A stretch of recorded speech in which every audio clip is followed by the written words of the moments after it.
On a Tuesday, how are you? My name is Jake Query. Jimmy Cook, Eddie Garrison, the other two that you hear on this program. It is Query and Company on 93.5 and 107.5 The Fan on a big show today. Probably should make this announcement right off the top because, and maybe this is my age demographic speaking. I don't think it is because I think it's a pretty big show. And we mentioned it yesterday, Billy Joel and Sting, which is coming up in February at Lucas Oil Stadium. Tickets go on sale, I believe, Friday. But we have tickets to give away, and we will do that at the close to the bottom of this hour, 12:50 approximately in there, and then as well at 1:50. I have a trivia question locked up for each of those two. So what we will do is I will give you the call to action. You call in, and then we have one trivia question. I'm not going to give the subject matter. It relates to the concert. So you have to be a fan of Billy Joel or Sting. It would help you. You don't have to be. It would help you.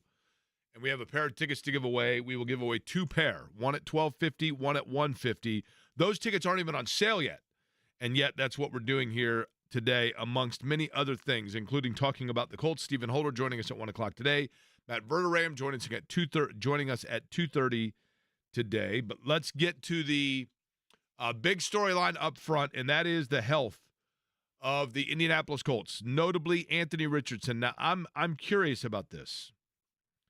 I need for one of the two of you, Eddie or Jimmy, to put on a little paperish green hat and be the doctor of the company for the day. Which of the two of you would like to be the doctor of the company? Dr. Garrison, please go ahead. Well, I have torn my ACL and my meniscus, so I feel I am qualified for this. Okay. Can you please do me a favor, Eddie, even though I'm 99.9% certain that I know the answer to this? It's a lot of nines. That's right. We're like the Beatles. I need a medical definition, please, and I don't mean approximately. I mean a medical definition. So please Google, and you know what happens when you Google WebMD. I mean, you're like, oh, my gosh. I've got cancer. That's right. I have leprosy. I had no idea. I thought I just was stung by a bee. Okay. Can you look up what an oblique is? OBLIQUE. Oh, I can tell you that without looking it up. Again, I need the medical definition. I have a general idea what it is, but I need the medical definition, Eddie Garrison, of oblique, please. And then once you have it, please let me know. And then after that, I have a second one that you will look up for me, please. Okay. Let me know when you have the answer on oblique. Are you wanting – what do you mean what are you wanting? Like for a definition? Because I can tell you – you flunked out of medical school. I can tell you where it's at on the body, Jake. I would like the medical definition as read from when you put in oblique definition, I need you to read for me what it says. Neither parallel nor at a right angle to a specific or implied line. Okay. Slanting. The medical definition. Jimmy, do you have your computer up by chance? Strong obliques support the lower back and help prevent back pain. Thank you. Say that one more time, please. Strong obliques support the lower back and help prevent back pain, one of the muscles that lies in a sloping direction from the middle of the body. Okay, thank you. Now, can you also please look up for me, Jimmy, abdominal or abdomen?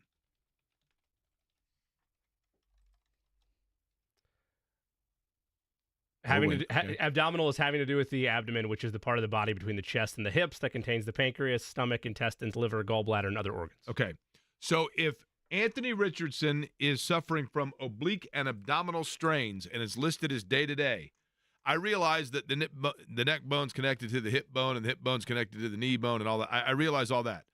But weren't we told that he had a hip injury? Initially, it was called a hip pointer, yes.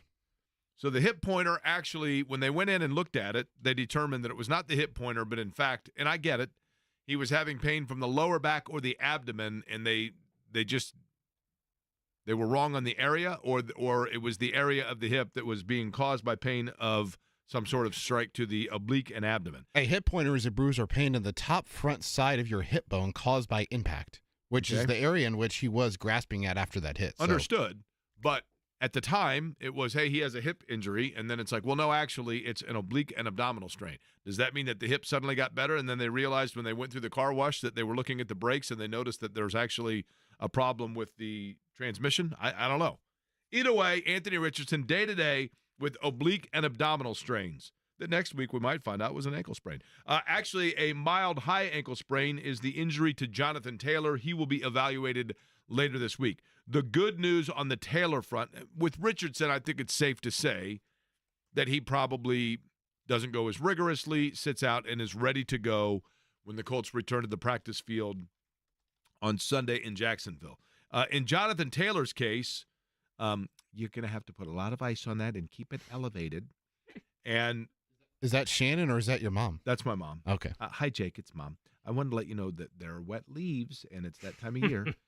The mild high ankle sprain is good because what have I – and I said this before – what player were we talking about recently that had a high ankle sprain? I can't recall. Do you guys remember? Man. Josh Downs.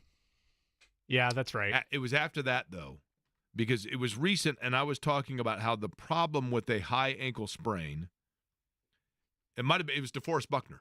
Okay. Oh, yeah, that too. The problem with a high ankle sprain is that it becomes compensatory where you don't realize that you're doing it, but you start favoring just almost subconsciously your step and your weight distribution is different than what your body is normally used to, and that can lead to injury elsewhere just because you are calling to action muscles that are not used to working. That's the danger you run into. A mild high ankle sprain, I mean, obviously means that. I don't need WebMD to know what mild means, but it does look like the Taylor situation is one that they probably dodged a little bit because it's not one that is going to lead to a necessary required multiple games out, which I think a high ankle sprain, a severe one, does, a la DeForest Buckner. Now, the other situation is that of Tyquan Lewis. Jimmy, this is an area with Tyquan Lewis going on with an elbow injury onto injured reserve, and I would anticipate that that's going to be the IR list that allows him to come back. We'll see with that. But the one piece of good news, and I'll give Chris Ballard credit here, the defensive line is an area that the Colts do have some depth, and that's something that they have worked on for the last couple of years and preached, is that they want depth in that area, and now they have it. Do we have, and I apologize that I just missed this, there's been a lot of injuries on the docket for the Colts. Do we have an update yet this week, Eddie, on Kwity Paye, or is he still none where he was last week? Okay, so no update on him or Kenny Moore. Okay, so I agree with the idea of the depth that they've built, Jake, but I feel like you're continuing to take away pieces from this defense, especially up front. And, maybe Kenny Moore comes back, but you have the questions about the secondary to begin with. It's really being tested to a point where, yes, it's good that Chris Ballard has had depth and has preached depth, but if the injuries continue to pile up, it doesn't matter. And that doesn't mean I'm going to come back and blame Chris Ballard for that particular room. I still have questions about the secondary, and I have other questions about the defense as a whole, but up front, you thought they were rock solid, and now you keep taking pieces away. DeForest Buckner, Kwity Paye, Tyquan Lewis, they just keep adding up to the point that, yeah, depth is great, but at some point, when is it too much? When is it just your depth has now been chopped in half as well, and you're playing with guys that probably shouldn't be in that situation on a game day against a Jacksonville team that, while has looked pretty mediocre out of the gate, they looked impressive and better against Houston a week ago. Yeah, but they're still,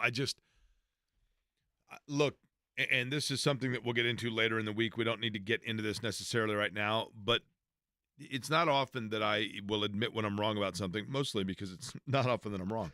But in this case, I still feel like in the moment, in the vacuum, I was correct. And by that, I mean this. I just am convinced. Maybe I'm an apologist. Maybe I'm a fanboy. I don't know.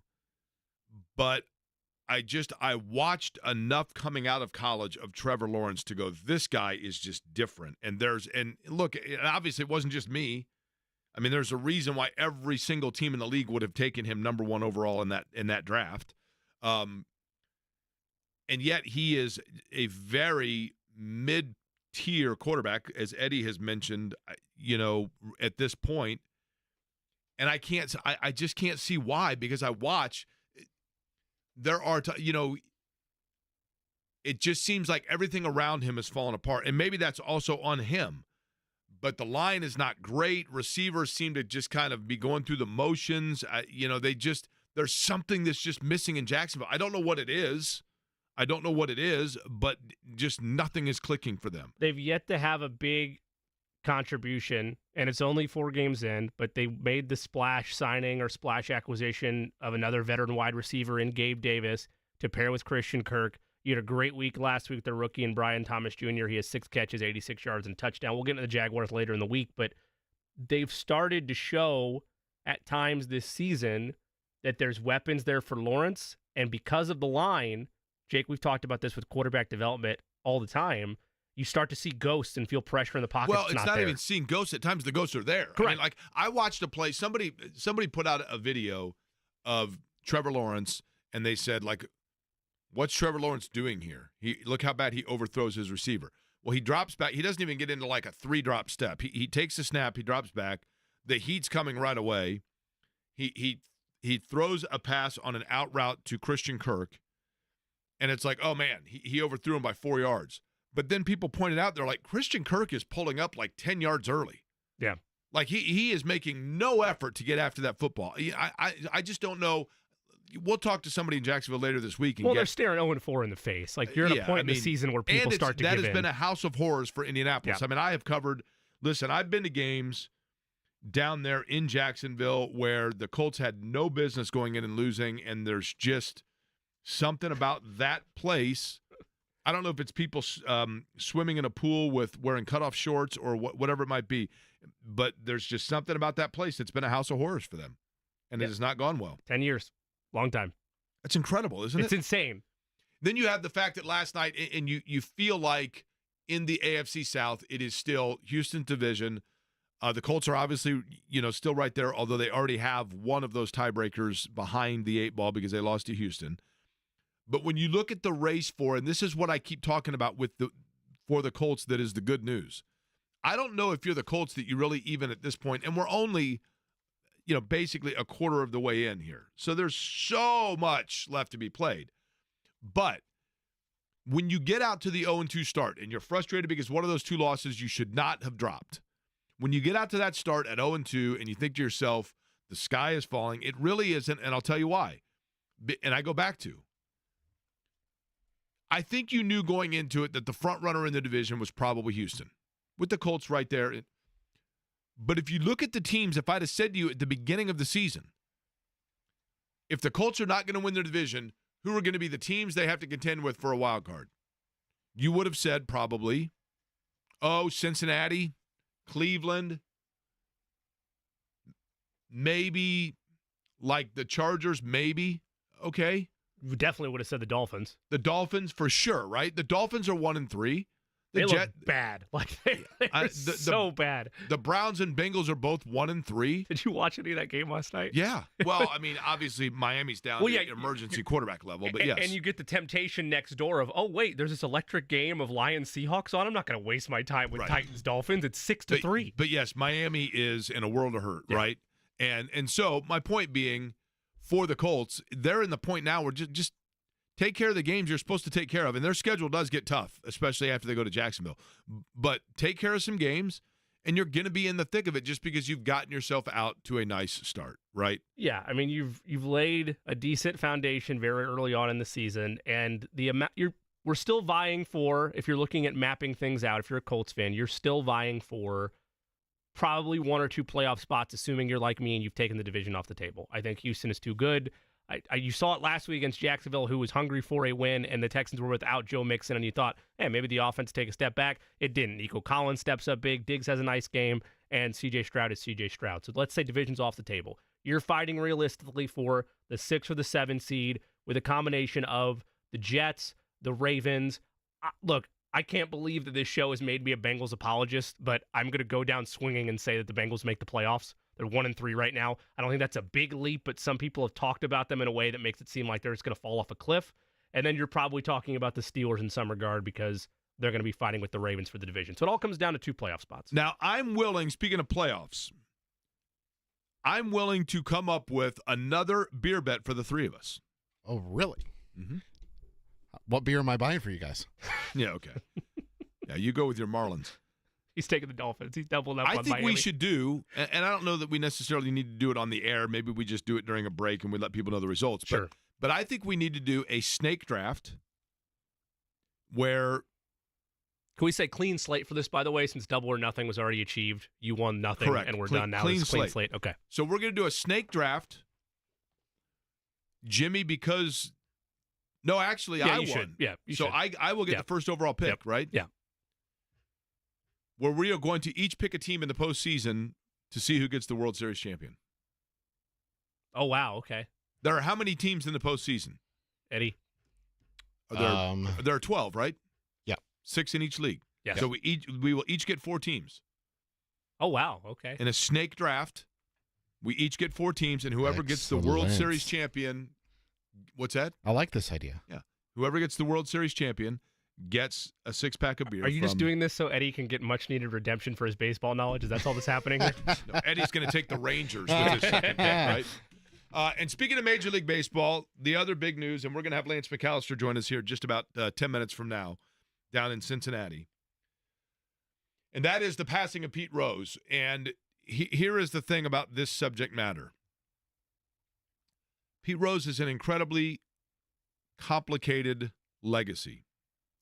And it's a complicated thing to talk about in sports radio because, truth be told, for the better part of his retired career, and maybe the audience doesn't realize this, but Pete Rose kind of became the nuanced default, like lazy sports talk radio elephant in the room. In other words, it almost became a euphemism within sports radio of, well, that radio show, I mean, they just do the whole like Mount Rushmore and should Pete Rose be in the Hall of Fame? Because that was always the big thing of, in Central Indiana notably, gosh, there's nothing to talk about today. What are we going to do? I don't know. Let's ask if they should go back to single-class basketball or if Pete Rose should be in the Hall of Fame. And then boom, the phone lines would light up. And that became a euphemism, almost like a crutch.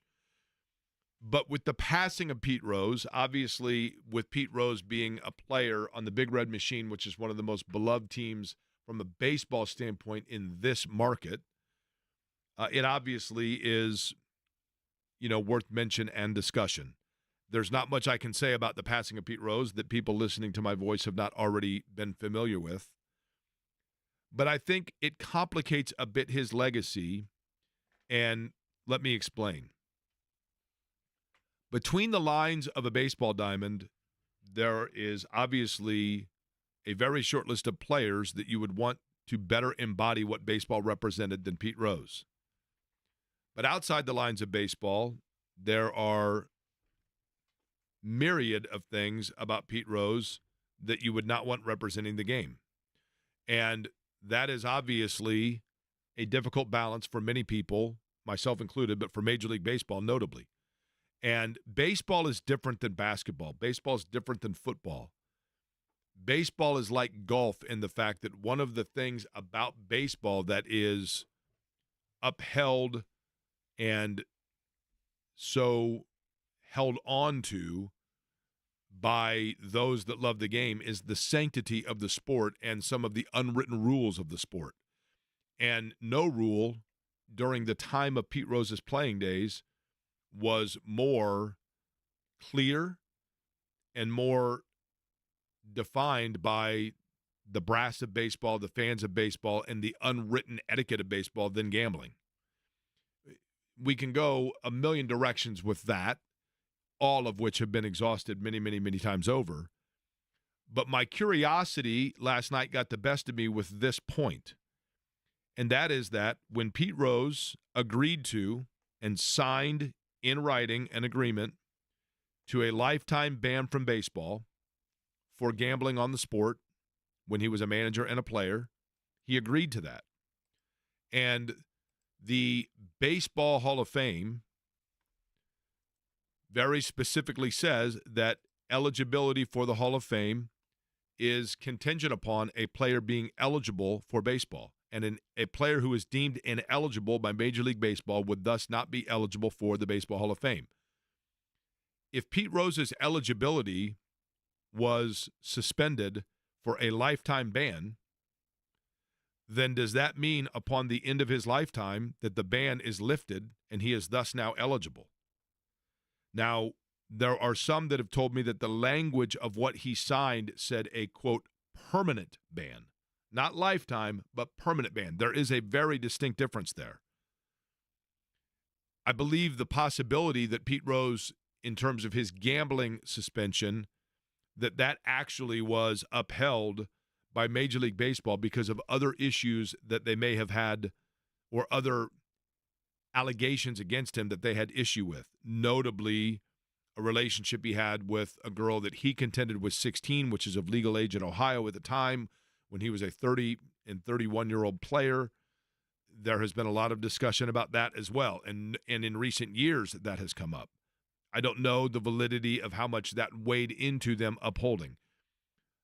But simply this, when it comes to Pete Rose and the Hall of Fame, which is, a blowtorch topic,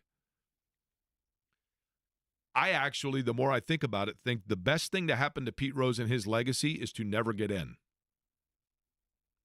Because I'm going to give you, Jimmy Cook, off the top of my head, 2 players, and I want you to tell me which one, without elaborating at all, just give me the name. You tell me which of these 2 players you hear more often discussed in the legacy of baseball today, okay? Rogers Hornsby or Shoeless Joe Jackson? Shoeless Joe Jackson. Okay. Eddie Garrison. I'm going to give you 2 names. You're a baseball guy. You tell me which name you hear more about in baseball culture today and more you feel is a more recognized name in baseball history. Okay. Dizzy Dean or Shoeless Joe Jackson? Shoeless Joe Jackson. Okay. Honus Wagner or Shoeless Joe Jackson? Shoeless Joe. Once you get into the Hall of Fame, you are forever immortalized inside the walls of that building. But oftentimes the discussion about you outside of those walls goes away. And it's only when people visit in Cooperstown that they truly 100 years from now, let's say, understand everything about you. But by Pete Rose not being in the Hall of Fame, the discussion in barbershops, the discussion in bars, the discussion in sports talk radio, when people talk about why he should be in the Hall of Fame, they say, well, he has 4,256 hits. He made the All-Star. He was an All-Star in 5 different positions, and he won the World Series. And, they go on and on and on about his incredible accomplishments as a baseball player. Those things are illuminated far more in the discussion of selling the merits of why he belongs in the Hall of Fame. Whereas if you ask, someone like to tell you the merits of Dizzy Dean or Rogers Hornsby or Honus Wagner. Honus Wagner is probably as well known for being on a baseball card that is now the most coveted and most collected in baseball because there were only 7 printed due to his opposition to tobacco at the time. He's probably as known for that as anything else, right? Yeah. So to me, the discussion of whether or not he should be in the Hall of Fame is somewhat bolsters and reminds people of his greatness even more so than if he were to be inducted. But he leaves a complicated legacy and one that I know many people in this area, when you're talking strictly about the baseball player, there are few, if any, certainly of my era and for people in Indianapolis, Indiana that grew up admiring and watching the Big Red Machine. And yes, the power of George Foster. Yes, the incredible throwing arm of Johnny Bench. Yes, the grace moving, of Davey Concepcion. Yes, the incredible field range of Ken Griffey Jr. All of those things, yes, the chicken wing of Joe Morgan, those were all beloved. But the head first slide, every single bat is a competition, and every single thing representing the game between the lines the way Pete Rose did was something that if you played Little League Baseball in Indianapolis or Connorsville or Evansville or Cincinnati between 1968 and 1990, you were continuously told about the playing style of Pete Rose. No question about it. But a complicated legacy and a complicated guy, and a guy that, Eddie, how long ago did you meet him? April. It was back in April at the Las Vegas airport. And you just happen to have a baseball in your pocket. So we were coming. Always carries on with him. We were important to know. We were coming back from Seattle. We went out there for a vacation, Olivia and I, and our layover was in Las Vegas, and we had landed. And I was like, you know what? Let me kill some time. I'm gonna walk around the airport a little bit. And I got a ball when we were at the Mariners game, and I had it in my bag because I didn't want it in my suitcase for some reason, just because I like to hold it and just play with it and grip it or whatever. I like to hold it and play with it. Yes. Yes. There's our promo for tomorrow, Yep. Jimmy. All right, Yes. go ahead, Eddie. And then I was walking around. And I'm like, I think that's Pete Rose. And then I walked back and I was like, holy crap, it is. And then I told her, I was like, hey, Pete Rose is here. Were there people around him? There was a lady with him. I couldn't tell if that was somebody that was traveling with him or not. That could have been his doctor or a nurse or something, or a significant other. I'm not 100% sure. And then the second time I went by, there was a guy that clearly knew who he was, and they were talking about the Reds because I could overhear the conversation. I mean, and he was cool, right? Oh, yeah, he was a really nice guy. Now, Jimmy, did you ever meet Pete Rose? I did not know. I met him once. It's one of my favorite stories, by the way. Yeah, I mean, the story of the poster that my poster he defaced. But he told me that I looked like Ben Roethlisberger at the time. He goes, you look like that quarterback. And he turned around to the guy that was with him and said, what's that kid's name in Pittsburgh, Big Ben? He looks like Big Ben, doesn't he? I was heavier back in those days. But we will reflect on Pete Rose You and could Lance also throw McAllister. it further, too. What's that? You could also throw it further back Today, there, too. Yeah, that's right. We will, Lance McAllister, WLW down in Cincinnati, going to join us in just a couple of minutes. And then again, about 25 minutes from now, we've got tickets to give away for Billy Joel and Sting. We'll do that at 12:50 and 1:50 today. A reminder, by the way, that opening segment of today's show brought to you by Jiffy Lube. Now through the end of the year, anybody who belongs to a monthly car wash program, you can save. If you got that sticker in your window and you go to Jiffy Lube, you just say, hey, you know what? I've got this right here, and boom, $20 off a signature service oil change right there and a free tire rotation, all by simply being a member of any of the monthly car wash programs. Because if you care that much about how your car looks on the outside, Jiffy Lube wants to make sure that you're in the habit of making sure your car looks just as good on the inside. Big savings from your trusted one-stop shop for all your vehicle maintenance, where you never need an appointment, talking about Jiffy Lube. Lance McAllister joins us next.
Is a Carmel and Butler graduate.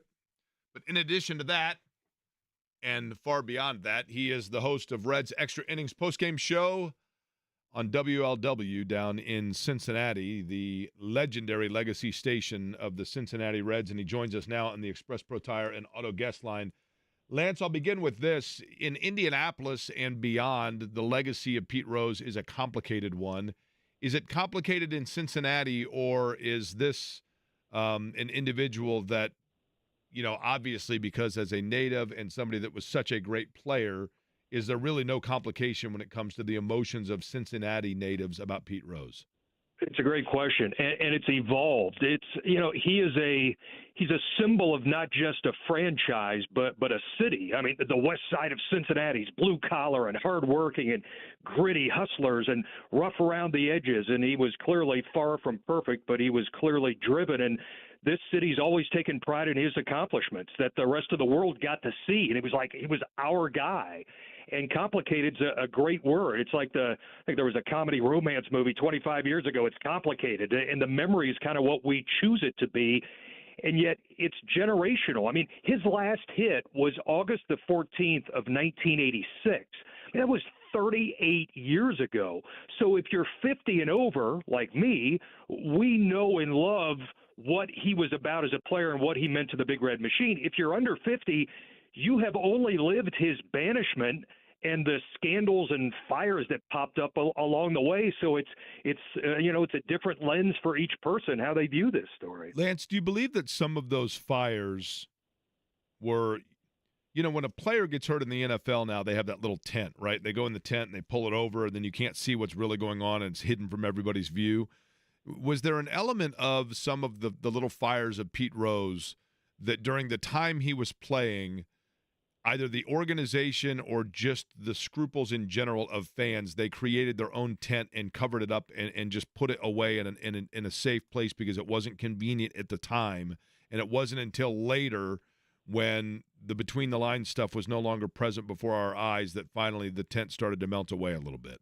Yeah, no question. I mean, there are specifically, there's media members in this town who will speak to today about being around Pete when he was gambling, seeing it with their own eyes. I mean, it wasn't, I mean, the boldness of Pete, the brashness of Pete that made him a player also, you know, exposed him to, he thought nothing of going to the racetracks around here and gambling, the day of games, but earlier in the day. And people knew that. They saw that. It really wasn't a secret as much as it was out there, was just that was our guy. And people today, I've heard stories on our station about being with him at his house with 3 TVs and the Jim Feist betting sheets, and it was going on. And I think it finally reached a point of being so uncomfortable for the organization that when Pete left and went to the Phillies in '78, the Reds opened the door and pushed him out. They said, "We're not bringing you back. There's too much embarrassment here that's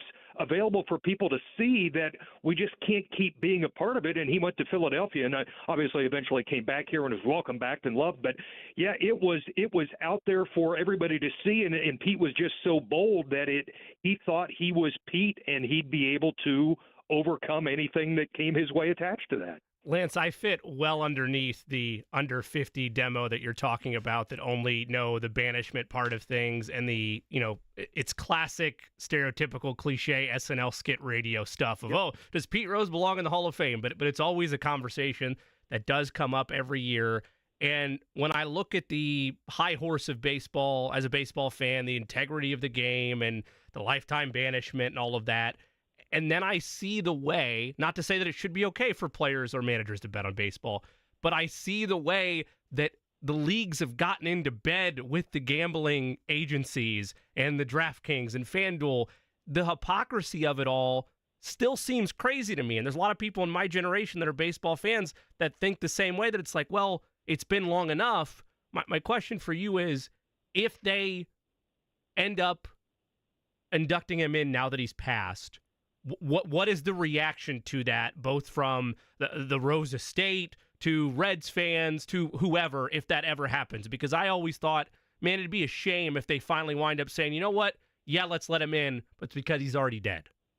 Yeah, there's a lot of anger today in this city from simply that standpoint. What a damn shame he died and he's not in the Hall of Fame. And I think a lot of people think even if he does go eventually, there's still such shame attached to him not being able to see it. I've lived this topic I have done, and I've been in radio since I graduated, in TV since I graduated from Butler in '88. I've lived this topic.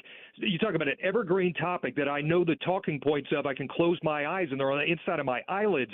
And on one hand, I understand that in every locker room, every clubhouse, there's the sign that says you can't bet. And I understand that baseball in its relationship with gambling today hasn't changed that policy. It's not okay for players to bet today. So I understand him being banned. But what I've never understood is I don't believe you can scrub players from the history of the Hall of Fame, be it Pete Rose or Roger Clemens or Barry Bonds.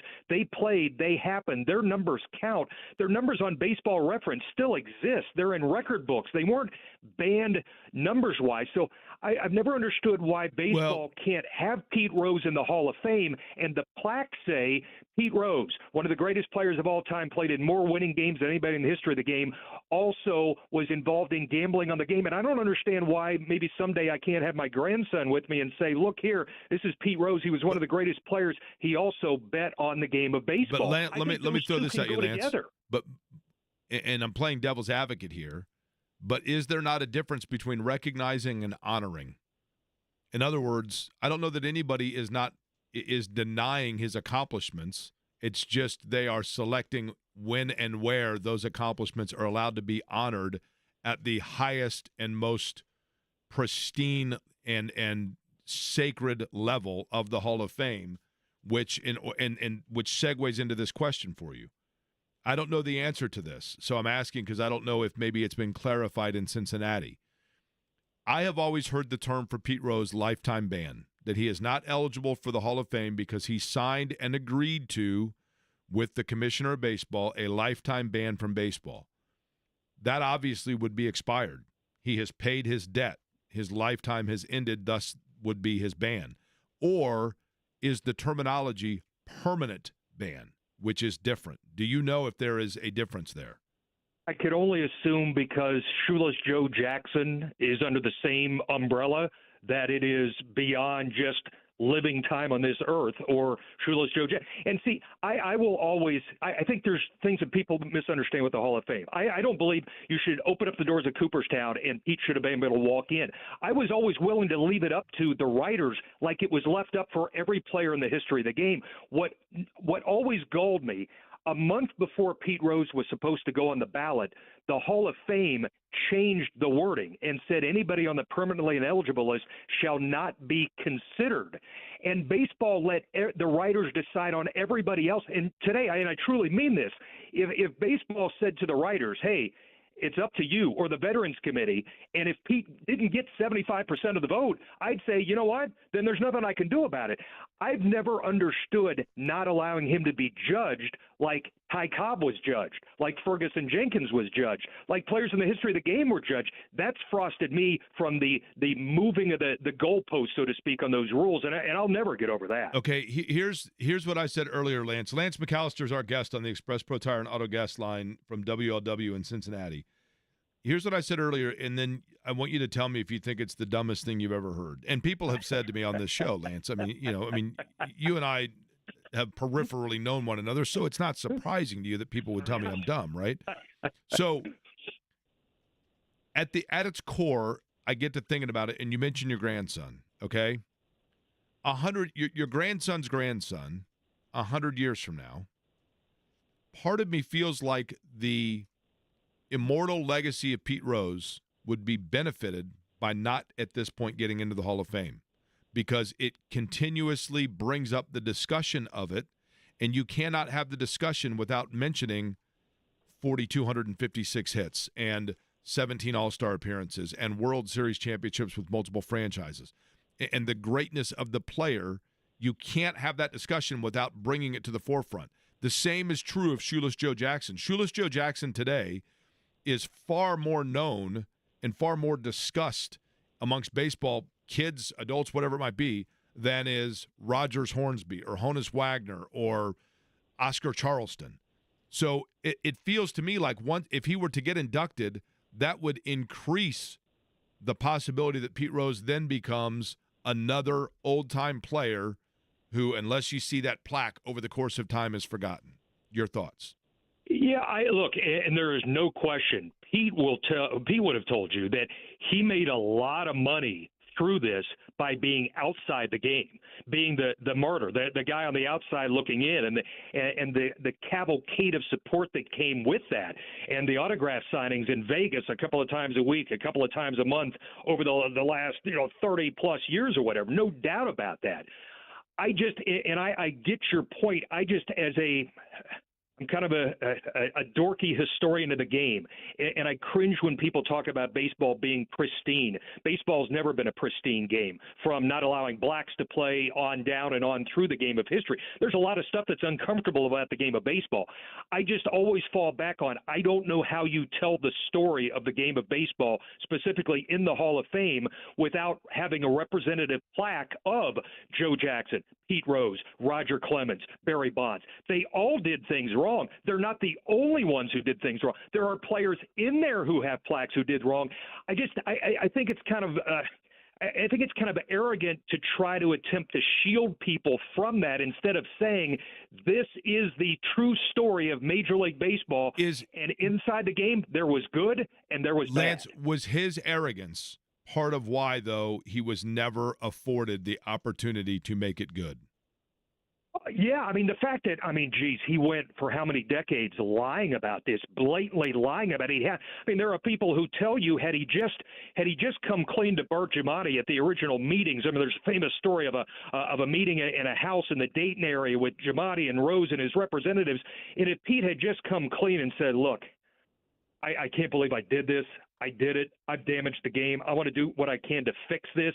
I'll speak on behalf of the game about the issues of this, and just the arrogance and the digging in on this left baseball with there was no room for them to go with this. And and then he wrote a book, and he sold a book, and he made money off the book, and it's stuff. As a Pete Rose guy, I just cringe over that stuff. And he was his worst enemy. He just could not help himself, and it's the standard line. What made Pete great was what brought Pete down, and that was a drive and an arrogance and belief that he could do anything. And it's what should be on the tombstone somewhere on Pete Rose, that he was that was Pete, and that's how he lived. Lance McAllister is our guest of 700 WLW in Cincinnati. He joins us on the Express Pro Tire and Auto guest line. Lance, since you obviously historian of the game, have followed this as close as anybody, I had always heard, because Bart Giamatti winds up dying of a heart attack a week after he and Pete sit down with that lifetime ban, that Fay Vincent and Bud Selig, I can't speak as much to Rob Manfred, but another complication of it is they didn't want to undercut and disrespect or undermine the legacy and the last act that Giamatti did before he passed. Is that hearsay, or is there some truth to that aspect of it? I think there's absolutely truth to that. I think the way Bart was viewed as a carrier of the game, a guardian of the game, in the great respect, I think some looked and said Pete and what happened played a role in his death, and I think people looked at the last judgment offered by Bart was about Pete, and if you unraveled that, it would be unraveling the legacy of Bart Giamatti's life and times in Major League Baseball. And, I think Pete would tell you one of the things that really ultimately screwed him was Bart dying just a week later, because it left no more. I think it's always been viewed as Pete and Bart were very similar in their understanding of the game and passion for the game, and both were hard-headed in the game, and I think that played into it. And yet there would have been an undoing of everything that Bart, and nobody wanted to undo the last thing that Bart did from the baseball side of things. Lance, do we know yet, in conclusion, and maybe it's too early, whether or not there will be like a public memorial for Pete Rose, or whether there will be arrangements I know he didn't live in Cincinnati, but home is home. What, in fact, will happen in the city of Cincinnati for him? We do not. As of coming on the air with you guys, I had not seen anything along those lines. I would think there would be something at some point. He still has family in the city.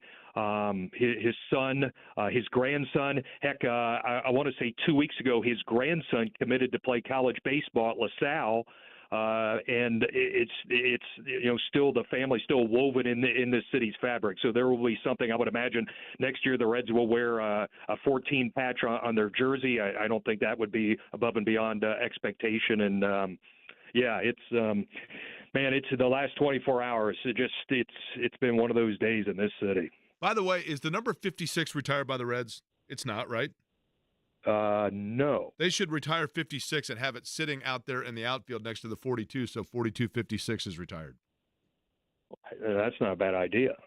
You want to pass that along? Idea at all. Yeah, you can throw that we'll along. pass that along. One quick thing. I know I've run long. One last story, just because you introed me from Carmel and Butler. I think about this a lot.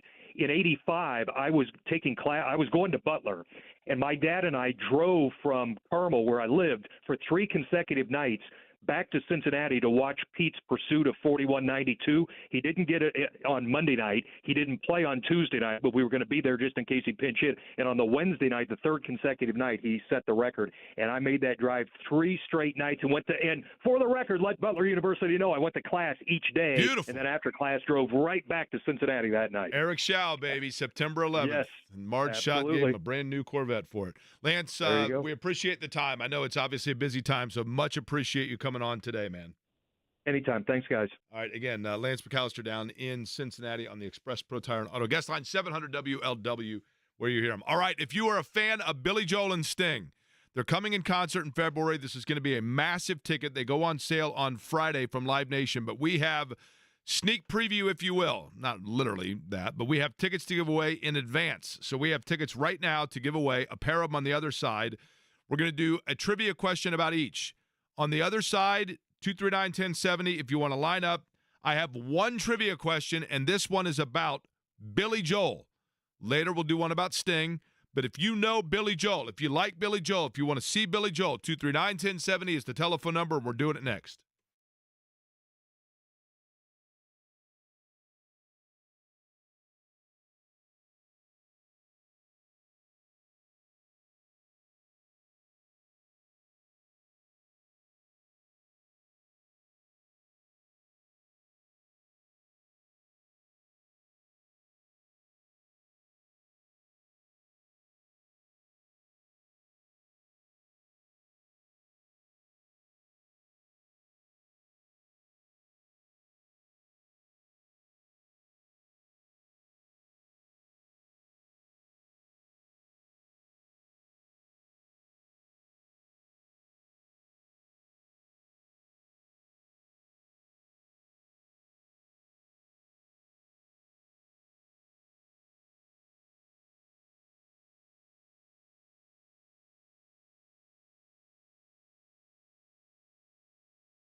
Billy Joel will be with Sting. It is February 8th. Is that correct, Eddie?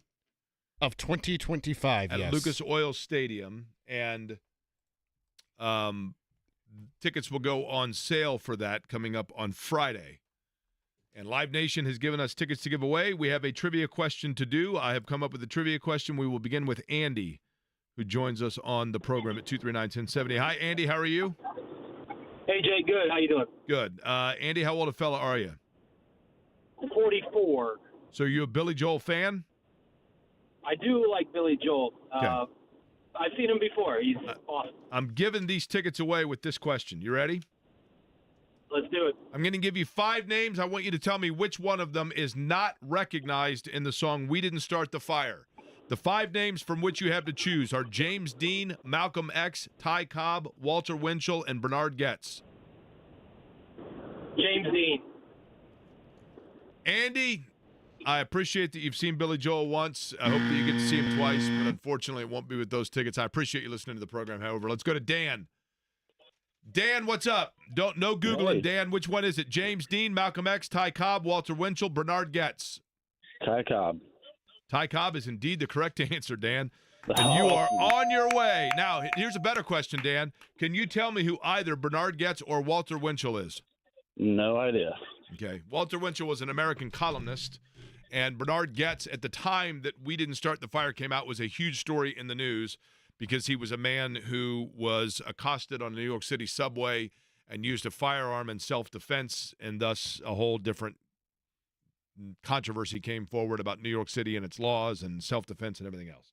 But it was a huge story at the time that the song came out. But, Dan, you are on your way. I appreciate you, everybody, listening to the program. Another chance to win an hour from now, and that will be with a question regarding Sting, who is the other half of this dynamic duo that will be at Lucas Oil Stadium. Lucas Oil Stadium is also the home to the Indianapolis Colts. You might notice if you've been watching them play that you see a little bit less movement through the air with NFL teams. Stephen Holder covers the Colts and has an interesting column about that topic that, once again, I threw into the sports stratosphere, and it came reality of a talking point. Stephen Holder will explain and joins us next.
on this, Jimmy, but I think it's at the time that I came in today, it was starting to look somewhat nice outside. But we're landlocked in here. We don't, you know what I mean? Like at this studio, in terms of this building, we used to be like in Miami, right? We're looking out over the Monument Circle. I mean, we can see it. We had this great view. And don't get me wrong, I'm not complaining at all because we're still on Monument Circle and it's a great building. But now, from the building standpoint, we're like Iowa, right? Yes. So we can't really see what's going on the coasts. So maybe Stephen Holder can enlighten us on what the weather's like outside. He joins us now on the Express Pro Tire and Auto guest line. Stephen, is it nice outside or are we back to cloudy? So I saw some sun like about, 45 minutes ago, and I got really excited, and now I no longer see sun. So Do you think that's how they did weather forecast back at like the olden days? Yes. Like, oh, well, the sun was there and now it's not. So That's right. run for the hills. My sundial isn't working anymore, so there must be no sun. Do you know, here's a good trivia question for either of you, by the way. Do you know in Indianapolis where there is a prominently displayed sundial? Is there one in a cemetery? Yes. How did you know that? Well, Because it's in the memory banks, Jake. but it's good point, because I Stephen. think my dad How he knew. I think my dad showed it to me once Crown upon a Hill time. Cemetery Yes. has a Yep. sundial. Yep. Yes, that is correct. Okay, let's begin with this, Stephen. The injury report. The Anthony Richardson and Jonathan Taylor are the two big ones. We'll get to those in a second. But Tyquan Lewis was placed on IR with an elbow injury. Do we know the length of that IR stay? No, not yet. Been tied up with talking to the coordinators a little bit there and haven't dug into it. They didn't give anything away, but that's a big one. I mean, for a couple of reasons. Number one, it's the compound effect. I mean, they have lost 3 veteran defensive linemen now. Okay, I mean, DeForest Buckner's coming back at some point, but at least for right now, they've lost Ebucom, they've lost Buckner, and now Tyquan Lewis. Those are 3 of your most accomplished defensive players. I mean, that hurts. And somehow they have been able to rectify their defensive front in spite of these losses because they didn't start out well. But at some point, it becomes more difficult to sustain that when you start running out of bodies. Gus Bradley, defensive coordinator, was just a moment talking about how they may have to look at some unusual personnel decisions, like, for example, using Adetomiwa. Oh my God, I can't say his name. We call him Tommy. Tommy Adetomiwa. Adebore? Yes, excuse me. As see, I have to read it because I can't say it. I just call him Tommy and nod. Now, Well, you are in print and online. It's okay. Now, That's fine. Finish the thought, Right. and then I'll tell you how you're going to remember his last name for the help of our listeners. Go ahead. Right. So anyway, they may have Tommy even. They may look at playing him as a defensive end. When he was asked that question, he said, everything is on the table at this point. So it's getting harder. It's getting harder to kind of sustain this as they get thinner on bodies, and your depth gets eroded, and so does your ability to play at the same level. So it's going to get harder in the coming weeks. Okay. Here's what I want you to think. Okay. Let's say that and say his first name again for me. Adetomiwa. Okay. Let's say that I for some reason. Okay. I have down, and his last name always throws me. So his last name, I want you to just imagine that he's not playing well, and so he gets relegated to the Canadian League. Okay. Okay. So 2 guys in Canada are watching him play, and he makes a good play, but it's kind of boring. So instead of "attaboy, eh?" they go "attabore, eh?" You'll never forget it now. Okay. You'll never forget it now. You know what? I got it. You'll never forget it now. Stock and barrel. "Attabore." Yeah. You'll never forget it I now. think I got it. Is it Eddie? Is it Barre? It is Adebare. It's Eddie. We're splitting hairs here on my way to remember it. Okay. I mean, if you get It could through be Canadians in a if bar you get now. through the first name, by the time you get to the second name, nobody's getting too finicky over the bore or bar. Where'd you meet your aspect wife? At a Barre. of it. Okay, not There bad. you go. How there you about go. that? I'm jumping in. I'm jumping into this crazy That's a ring. good one too. There you That's a go. good one. At a bar. And what's funny is the first name is more familiar. I'll tell you why. It's funny because we had a whole discussion about this when he got drafted because the discussion wasn't about his last name because your last name's your last name. It was more like, okay, what do people actually call you? And he was like, well, they call me this, this, or that. And I was like, well, it's your name, so you decide. And he said, well, most guys just call me Tommy. I said, okay, we can do that. We'll call you Tommy. But he says, look, but this is actually my name. So I said, okay, well, when we write it, we'll write out of Tom away. But when we see you around and we say hello, we'll say Tommy. So there was a whole actual discussion about this. So it's funny. I never forget his first name, which is probably less important than his last name. I think Jimmy might have come up with it. Where did you meet your wife? At a bar, eh? Not bad. Okay. It was tag team. Because I don't know if you know this or not, but that's how 92% of Canadians meet their spouse, right? Well, I mean, what else are you doing in the wintertime? Of course. Okay, Stephen, Anthony Richardson, Jonathan Taylor, looks like good news on both, but we stand where in terms of their timeline of availability at full throttle? I feel really good about Richardson. The conversation I had yesterday was that they're throwing the kitchen sink at this thing to just kind of get him up to speed. I don't know. Well, now don't hit him with the kitchen sink; he'll break. Okay, that's fair. Okay, so look, I can't speak to whether he practices tomorrow. That's not even been decided yet. But in terms of playing Sunday, I think his odds are really good, like really good. And this is an injury that will, in large part, boil down to kind of a pain tolerance situation, which is minimize pain because pain will hamper you from being at your best, right? But in other words, it's not a structural issue. There's nothing broken, nothing, sprained or anything along those lines. It's just it's a deep, deep bruise, and he's going to have to deal with it. But look, the good news is he's the quarterback, and they will move heaven and earth and do whatever they have to do to ensure that he gets the treatment that he needs, whether that means assigning someone to him around the clock, whatever it is, right? That will happen. So I think odds are good that he's going to be ready to go on Sunday. Look, Taylor, that's a little bit trickier just because I don't have as much information on that one. But I think the thing to note is that it's the ankle that he's had some past issues with. He insisted to me after the game that it was not a very injury. So we'll see. I mean, take that for what it's worth. Players always think they're fine. But, I mean, he insisted repeatedly that this was not a serious injury and that he would be fine. So we will see. ESPN Stephen Holder is our guest. He joins us on the Express Pro Tire and Auto guest line.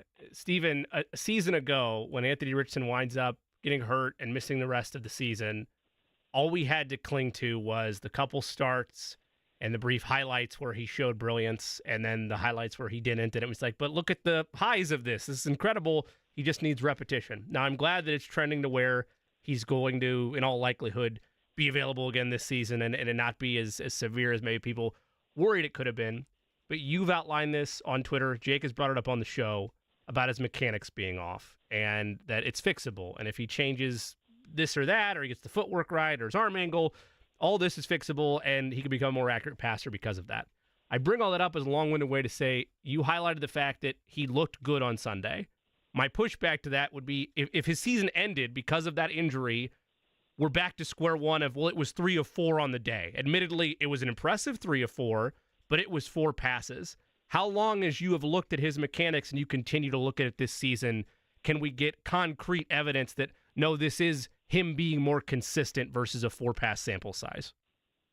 Oh, yeah, it's not enough at all. Right, and you never said that, to be clear. I just mean, I feel like we get there and then injuries happen, or I'm holding my breath every time he takes off, and it's like, well, but look at the 4 passes he threw. You know what I mean?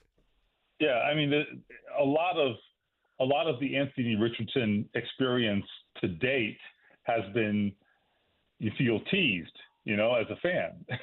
I see that. I mean, I've lived it just because, I'm there with a front row seat to it all. So I think that's a reality, and it's a tough thing to swallow because, you watch him start that game on Sunday, and the way he played, you want to see more. I mean, it whetted your appetite, and the only thing you're left with is, man, I want to see that again. Let's see more of that. And yet, you're robbed of that opportunity because he gets hurt. It's been frustrating, I'm sure, as a fan to watch this play out. I get it. The only thing that will resolve this is time and him being in the lineup and doing the job he's been asked to do. I mean, that's the only thing that can answer these questions is he has to answer the bell, and he's got to stay on the field. If he doesn't, the questions persist until he does. It is what it is. I mean, the good thing is I think he understands that. I thought Anthony actually referenced the questions about him after the game, and I thought it was very self-aware of him to say, look, yeah, I know there's people are going to say a lot of things. He's injury prone. He's this, he's that. He's like, I'm not worried about all that. And that's good. I mean, because what else can you do? You can't obsess over it. So all he can do is everything he can to stay on the field. And when he is out there, put everything he can into becoming a well-rounded player. I will say, as you mentioned, and as I outlined on Twitter, for what it's worth, that was the best mechanics I saw from him in the year 2024, all 4 games. So it was only a fourth row sample, so it's not enough, but it was obvious enough that I thought it was very intentional on his part. So that's a good thing. It shows that maybe he took it to heart and that it's within him. I think his big problem was he needed to settle down, calm down, and play football the way he knows. And when he did that, the results are there. I mean, you saw how accurate he threw the ball when he had his mechanics right. If he can continue to do that, he gets easily to being a 60% passer. Andrew Luck was 62% for his career. And you know why that worked? Which is not great, right? 62% is just okay. But you know why it worked? Because he had lots of big plays. So when you are a big play quarterback like Anthony Richardson is, I care less about the completion percentage. But it can't be 50%. It's got to be higher. It's got to be closer to 60, to 62 or so. If he can get there, they're going to be fine because he is a big play machine, and the big plays compensate for the lack of maybe being Kirk Cousins and dinking and dunking down the field. Maybe he's a bad example, but other quarterbacks who may dink and dunk and complete 68%, but they're averaging 6 yards per attempt, whereas Anthony can average over 8. So anyway, long answer, but I don't think he's that far away. He's got to stay on the field to get there, though. Stephen Holder is our guest, joins us on the Express Pro Tire and Auto Guest Line. Stephen, and by the way, oftentimes on this radio show, it's a phenomenon that happens this time of year. The weather starts to change, things get windy. A lot of times that wind of change that's flying through the air is something coming to fruition that I mentioned on this radio show, and then it just becomes reality. It's an amazing phenomenon, including, and I think you were already working on it, but I asked you about whether or not I was hallucinating that passing numbers went down, and then voila, boom, you have a very interesting column about that this week that people can read at ESPN.com. You also, I know, posted it on X, Twitter, whatever it's called. But here's another one for you that I think we're going to hear a lot about. You ready? Sure. Beginning of the year, Ryan Kelly was asked about an extension, said he was interested in getting one, said the Colts were not ready to do it just then. And I'm wondering if we're not seeing before our very eyes the justification for the Colts holding off on that, and while it's only one game, I realize that the Colts could be starting to see enough body of work out of his potential replacement that we are seeing the last season of Ryan Kelly. Your thoughts? Oh, 100%. 100%. Look, I know Bortolini is, I think, a 4th-round pick. So maybe that doesn't turn a lot of heads. But when you're talking about interior offensive linemen, when you draft them in the middle rounds, the hope is that they develop into a starter because, that's not typically a position you spend a high draft pick on. Now, granted, Ryan Kelly was a 1st-round pick, but, he was an All-American in college at Alabama, right? That was a very sensible pick at the time, and it's paid off. He's almost, he's 9 years in now, I think. So anyway, there's no question about it. If you're the Colts as much as as just an observer, I'm always happy for players when they get paid. I mean, that's great, right? I'm all for players getting every dollar they can get from quote unquote the man, right? But here's the deal.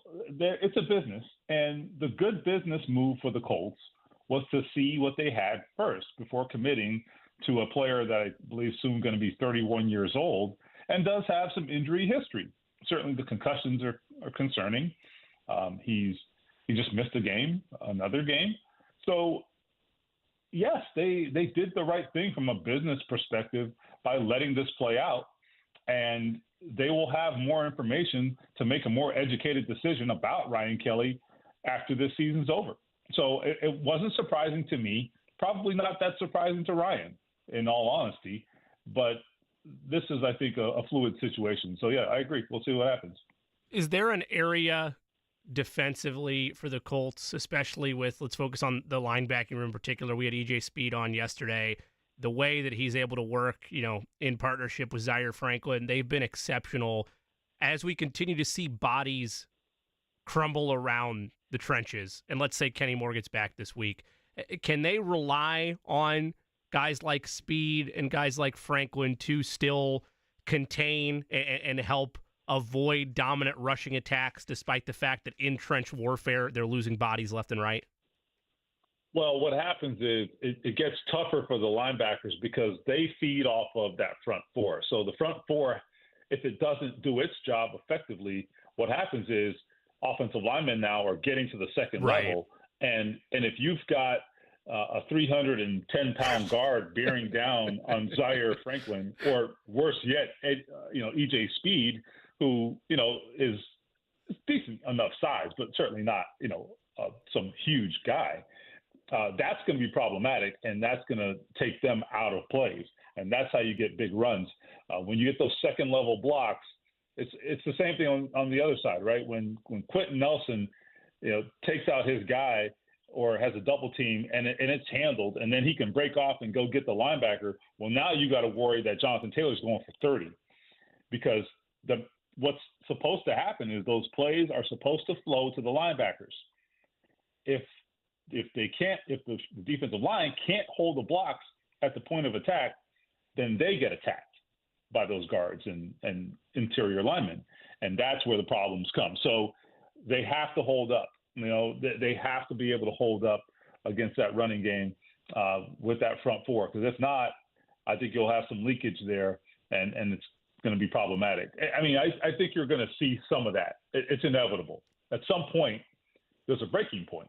And you cannot lose top-tier talent every single game, to these injuries and not have a letdown. It's going to happen. Raekwon Davis, I think, is the guy I'm interested to see if he can step up, and he'll probably have to play more snaps, and he'll have to be a guy who steps up, I think.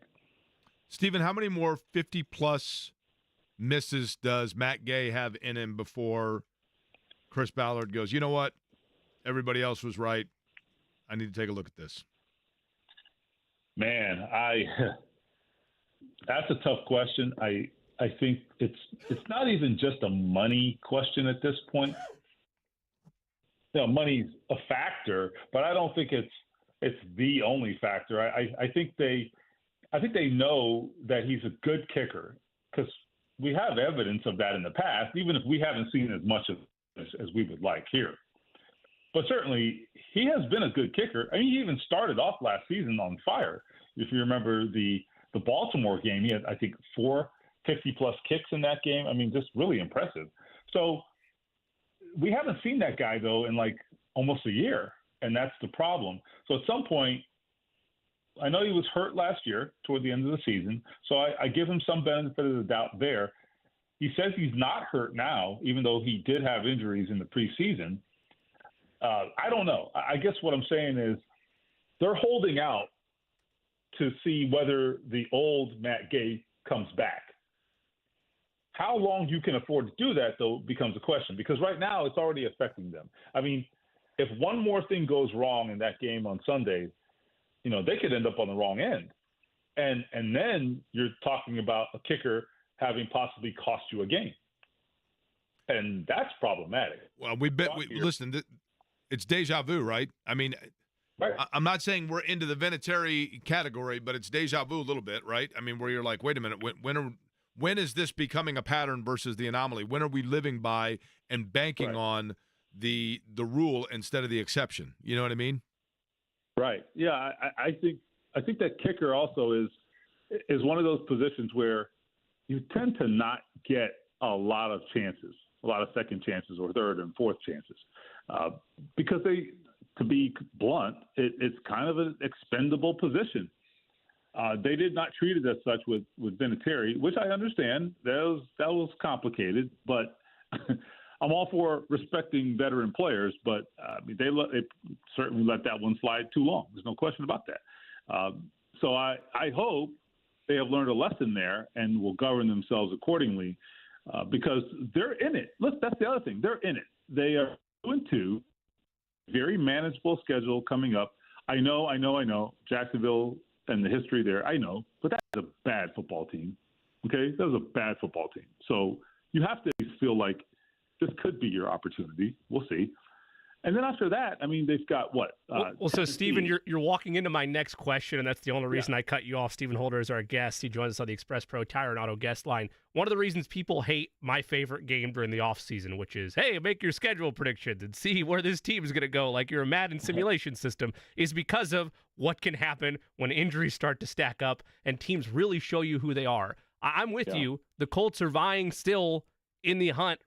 It's very early, right? But they have a foundation set up to be in the hunt for a playoff spot all season long, and it really becomes games you have to have over this 3-week stretch if you're operating under the assumption that they're going to lose to Houston in 4 weeks, because it's Jacksonville, like you mentioned, and it's a back-to-back of, I mean, look, we lived Colts-Broncos, so this is slightly hyperbole, but man, what a mess Titans-Dolphins was, and that's your next two opponents after that. So this is a big stretch for them, not just if you're entertaining the idea they could win the division, but for them to be where they want to be down the stretch for that last or second to last playoff spot. Yeah, so you have to make hay in these next 3 weeks, because then it gets tough. You're talking about Houston, at Minnesota, and then Buffalo comes to town. Now, I get Buffalo just got destroyed, but look, I mean, Josh Allen's Josh Allen. Okay, Josh Allen didn't forget how to play football. Okay, by the way, and then on the heels of that, they go to the Jets, which I don't know what to make of the Jets, but Aaron Rodgers being who he is and the receivers that he has, I don't love the matchup. And you're fighting them for a playoff spot. They're one of those teams you're looking at for that probably second wild card or third wild card. Correct. And then Detroit, by the way, on the heels of that. So that's the gauntlet. That is the season, I believe, right there. Okay? So to make those games matter, you got to get through this next 3 weeks and handle your business. I'm not saying they go 3-0, but you got to come out of this in good shape. Because if you don't, then I don't even know why are we even having this conversation, right? So because the reward, if they do that, is, you know, we'll see. You take your chances in that mid-season stretch, which is very difficult, extremely difficult. And then the reward, though, is you come out with just 5 bad football teams to end the season. 5 bad opponents. Patriots, Broncos, Titans, Giants, Jaguars. I think if you could win 2 games over that rough stretch between Houston, Minnesota, Buffalo, the Jets, the Lions, assuming they do what you're saying, which is take care of business against the bad teams, you win 2, you go 2-3 over that stretch, I think you're over the moon. Yes, I agree. And but you can only have that standard right if you take care of business. Yeah. Right. So look, it's a fascinating schedule the way it sets up. I mean, you don't know this in May when it comes out, you know, because you don't really know who's going to be what, you know, until the season begins. But I'm a big proponent of giving the season about a month's worth of time for the games to play out and for teams to kind of assume their identities. And we're there now. And I think we have a good handle, not great, but we have a relatively good handle on who is who. So we know what this is going to be for the most part. Injuries being what they are can change the picture, certainly. But we have a good sense of what this is going to stack up as. And that midseason stretch is just so fascinating if they put themselves in position. I mean, just a really, really good setup to the schedule, to be completely honest. It is the Jacksonville Jaguars up next. Stephen Holder will have all of the coverage, and oftentimes when you listen to his appearances on this radio program, you get a forecast as to what his next column might be, and he's got a good one up right now at ESPN.com, but we will be reading all of the coverage, including those injury updates on the regular, on the X, Twitter, whatever you want to call it, and we will talk to Stephen again next week. Stephen, appreciate the time as always. All right, see you soon, guys. Stephen Holder joining us on the Express Pro Tire and Auto Guest Line. All right, guys, here's what I've come up with on our Major League Baseball World Series snake draft. I think I did this correctly in terms of a snake draft, and I want you folks to tell me, or you two tell me if I did this correctly, okay? Folks is 3 or more, I think. Yeah, right. That's right. The draft order would be Jake, Jimmy, Eddie, Eddie, Jimmy, Jake, Jake, Jimmy, Eddie, Jimmy, Jake, Eddie. That sound right? Yes. Yeah. Okay. I think that snakes around properly. And I have a feeling, and the fun thing, so what we're doing is we are drafting the Major League Baseball postseason teams, and then whoever gets the winner gets the 6-pack of beer of their choice from 2 6-packs, right? Because each of the other has to buy a 6-pack. Diet Coke's perfectly sufficient. Diet Coke is perfectly sufficient. And what we look forward to is when Eddie, with his 4th pick, takes the Diamondbacks and is not aware of what happened last night, right? So Eddie's hungry. Eddie's ready last for night this. the Mets and the open disclaimer. Yeah. To show my naivete about baseball. Mm-hmm. I mean, I follow baseball, but last night I look and I see that it's 1-0. The Braves are leading the Mets in one of the games, and I'm like, oh wow. And it's a standalone game. They're the only 2 teams playing last night, right? My nephew went. Really? Yeah, he That's lives pretty in cool. he lives in Macon now, and he drove up with a buddy, and they went to the doubleheader. Wait. Oh, it was in Atlanta. Yeah, it was in I was going to Atlanta. say Yeah. he drove to New. Yeah. So Macon to Atlanta is what, hour and a half, maybe? Yeah, something like that. So at any rate, Might be Savannah. I was thinking that was the one game. I was thinking that was the play-in, and I'm like, wait a minute. You know how they used to do the one-game play-in, and I'm right. like, Yeah, winner go home. wow, this is it. Yeah. Obviously, that wasn't the case. Those 2, by splitting, that bounced out Arizona, right? If one of the 2 would have swept the other, then Arizona gets in. Now, do you think there's any chance?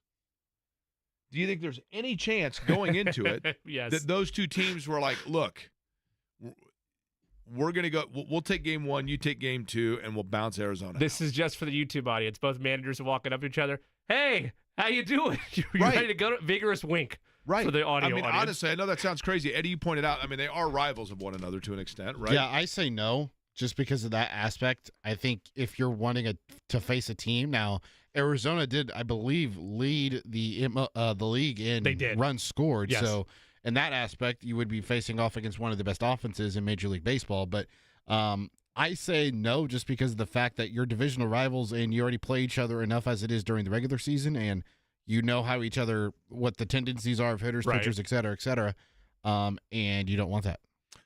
When we come back, we will let you know the results of our break draft here in terms of what moronic pick Eddie took and who went number 1 overall. And there could be a new look for the Indiana Pacers this year. I'll let you know what that is just before we give away 22 minutes from now tickets for the Sting Billy Joel concert. All upcoming here on Query & Company.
snake baseball draft for the postseason.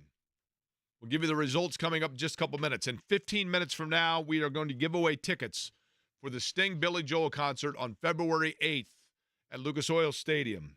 239-1070 is the telephone number. It will be a Sting trivia question this time. We did Billy Joel last time. It'll be Sting next time. But before we get to the baseball results, Rick Carlisle joined, as he does each and every Tuesday morning at 8 o'clock, the wake-up call with KB and Andy this morning. And he had a couple of interesting things to say, one of which Bobby Portis, Pacer fan favorite Bobby Portis, had kind of made comment about as well. And that is that if you watch the international game and the way that it's played, you saw it in the Olympics, obviously, but the FIBA basketball style, it's a much more physical style of play. A lot more is allowed. There are fewer fouls that are called. The pace of the game, as a result, goes faster. And Rick Carlisle let the guys know this morning that they actually have been told, have the Pacers and other teams within the NBA, that the NBA's initiative this year, I guess their goal, is that they are trying to basically go more towards that style of play. Partially because the game we're getting stopped a lot, and partially, I think, just because the window of international play, or the gap, I should say, has shrunk to the point where I think there is a priority and a necessity to try to accelerate NBA players, even though they just won the gold, obviously, but to get them more accustomed to that style of play. So that will result in probably more physical play that the Pacers are going to see. And they have a guard in Tyrese Halliburton that obviously is one that is of more slight build. But Carlisle mentioned that he's going to look a little different this year because he's put on 15 pounds of muscle from last year. Maybe you don't notice it because we see him a lot, right? But now that we haven't seen him a little bit, maybe you do notice that. And that Halliburton defensively, they have basically a system, as Carlisle explained it, that they use. It's not a zone per se, but that Halliburton, there is concerted effort that he knows and is aware of an increase that is now even more necessary defensively, especially with the way the game is now called, for him to perhaps be a stronger and more aggressive defensive player. But this is advantageous even for players maybe like a Ben Mathurin, for that matter, a Nembhard, who I just think play at a stronger size than they actually are. But it's going to be interesting to see their stylistically, how they're different. Because last year, the Pacers were at times, the pace in which they could play, Obi Toppin was a big part of that in terms of, facilitating pace. And Miles Turner is such a big part of that. Because I have always said, I know that people think that Miles Turner, because of where he was selected and the fact that he's been here for a decade now, that he is supposed to be the 20-10 guy.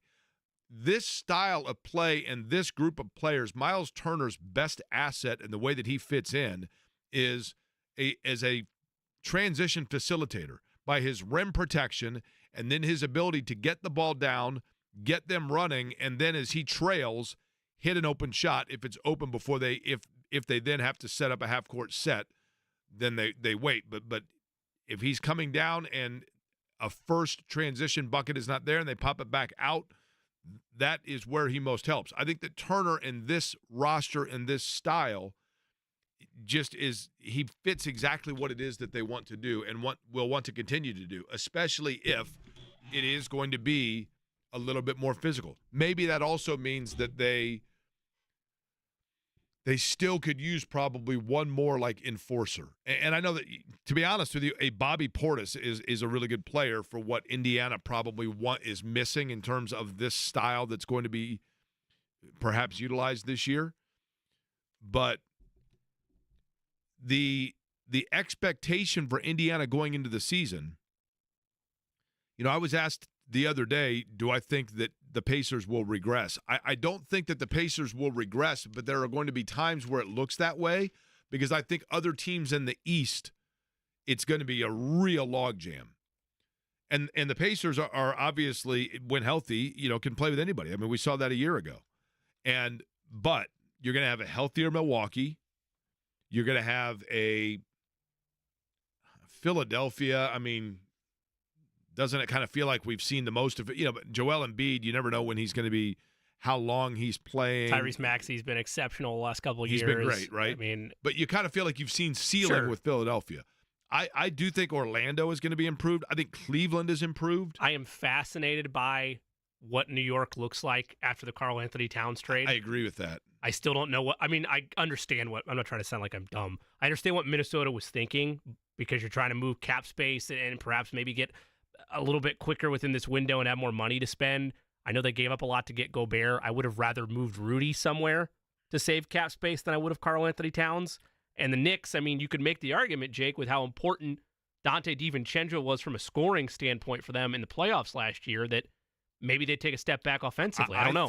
I think Dante DiVincenzo was, and I know this is such a buzzword, I think he was an X factor for New York. Yeah. And the one thing about New York that made them so dangerous, ask Indiana, was their half-court sets, their ball movement to move around and then get good outside shots was so elite at times, and they could move so quickly. I think that gets slowed down now with Karl-Anthony Towns. I think New York, Anthony Towns is a great player, and he's from that area, and he's going home. But look, Julius Randle is a pretty darn good player himself, but again, ball dominant. I think Minnesota got the better end of that deal because Julius Randle might be ball dominant, but I think Gobert is more active underneath. And I think that's the way that they want to play. But I just think DiVincenzo is a really important piece for – DiVincenzo might be one of those guys, Jimmy, like I'm talking about with Miles Turner. He may be a better player to New York than he would be elsewhere. He may go back to Milwaukee in Minnesota back to what he was. Didn't he start in Milwaukee and got kind of buried there? Yeah, I mean, I think but you're in looking New at him York, as a he sixth really man, flourished, right? And he flourished in New York's offense. Look, he's a good defender too. He's a great defender. I've always enjoyed Karl-Anthony Towns' game. It wasn't always sunshine and roses with Tom Thibodeau the first time around in Minnesota. So obviously, to make a trade like that, you would have to think that they're good, that they're fine, and they're ready to, work together to be able to achieve what New York wants. But I felt the same way with both those teams, Jake, and you've preached this as well when you're talking about roster continuity. For New York and Minnesota, there was a sense of steps forward for them already internally that if it ain't broke, don't fix it. And that's a trade that takes away two core pieces from both those roster, and it's like a snow globe. You're shaking it up like, okay, what's it going to look like now that the trade's been made? I don't know. But New York, if that works and that elevates them, that's another big body in the East. That how they dominated the board so often with Hartenstein and how they were able to use big bodies in certain situations, and the pick and roll game with Brunson, that could be big swing home run or it could be big swing strikeout in terms of where it rocks New York in the Eastern standings. But you brought up the Pacers. What is regression for a Pacers fan? Well, is regression not making the conference finals, or is it winning less games than they did a year ago? Yeah, winning fewer games, yes. Because I don't think the latter is going to happen. The former could. I mean, they could win 50 games and still be the 5 or the 6, sure. right? Yeah. But I just think, I mean, look, they were 4 games from the finals. I mean, it's tough to match that, and they won the in-season tournament. They had a heck of a year. But now, a little more target on them, right? Yeah. I need somebody to call in right now.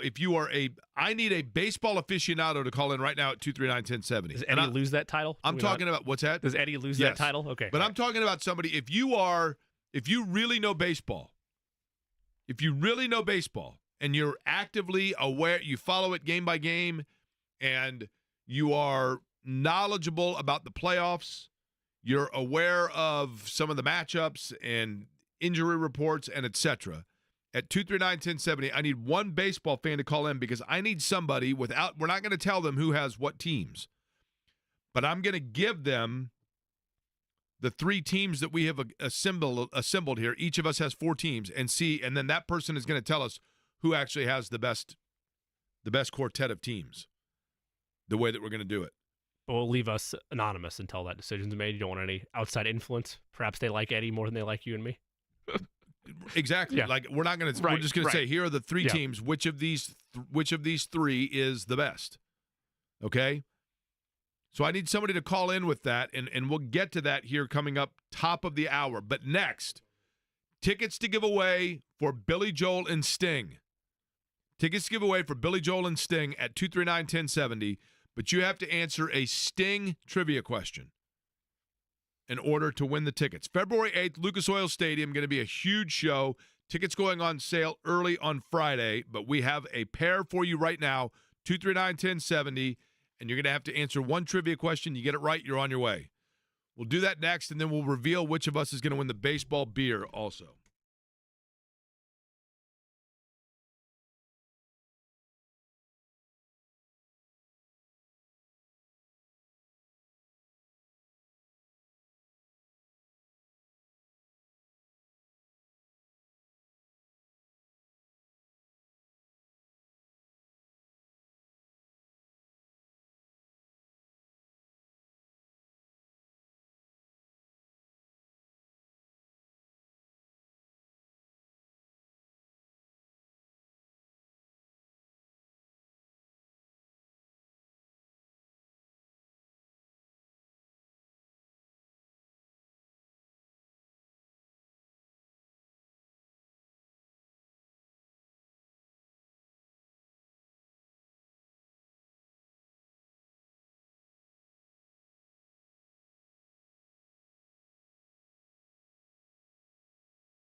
Patiently, you will be our baseball expert coming up in just a second, Chris. But we have tickets to give away. February 8th, Billy Joel and Sting, big one, Lucas Oil Stadium. Tickets going on sale Friday morning, correct, Eddie? Friday morning? 10 a.m.? 10 a.m.? Eastern time, yes. But you don't need to wait until then if you are on hold right now because we're going to give you your chance. Tyler will lead us off at 239-1070. Hi, Tyler. How are you? Hey, I'm doing well, guys. How are you? We cannot complain. Well, I'm going to speak for the other two. I mean, they're with me, so why would they complain, right? Oh, I can complain here. Yeah, well, Tyler, just out of curiosity, how old a fella are you? I am turning 30 in December. Well, happy birthday in December. How big a Sting fan are you? Sting, I like his music. I like the Police. And, I mean, Billy Joel is a nice addition there, so can't complain about those. Okay, here we go. Please wait until the end of the question before waging your answer. Are you ready? Yes, sir. Paul Houston, Gordon Sumner, Reginald Dwight, Saul Hudson, or Declan McManus? Which one is Sting? No Googling. Paul Houston, Gordon Sumner, Reginald Dwight, Saul Hudson, or Declan McManus? Tyler, go with your guess. Which one? What was the second one again? Paul Houston, Gordon Sumner, Reginald Dwight, Saul Hudson, and Declan McManus. Show's over at 3. I'm going to go with Gordon Sumner. Gordon Sumner.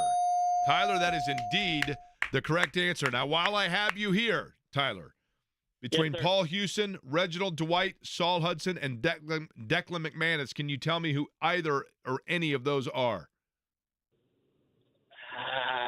Paul Houston sounds familiar, but I'm not going to lie and act like I know. Okay, Paul Houston is Bono. Reginald Dwight is Elton John. Saul Hudson is Slash. And Declan McManus is Elvis Costello.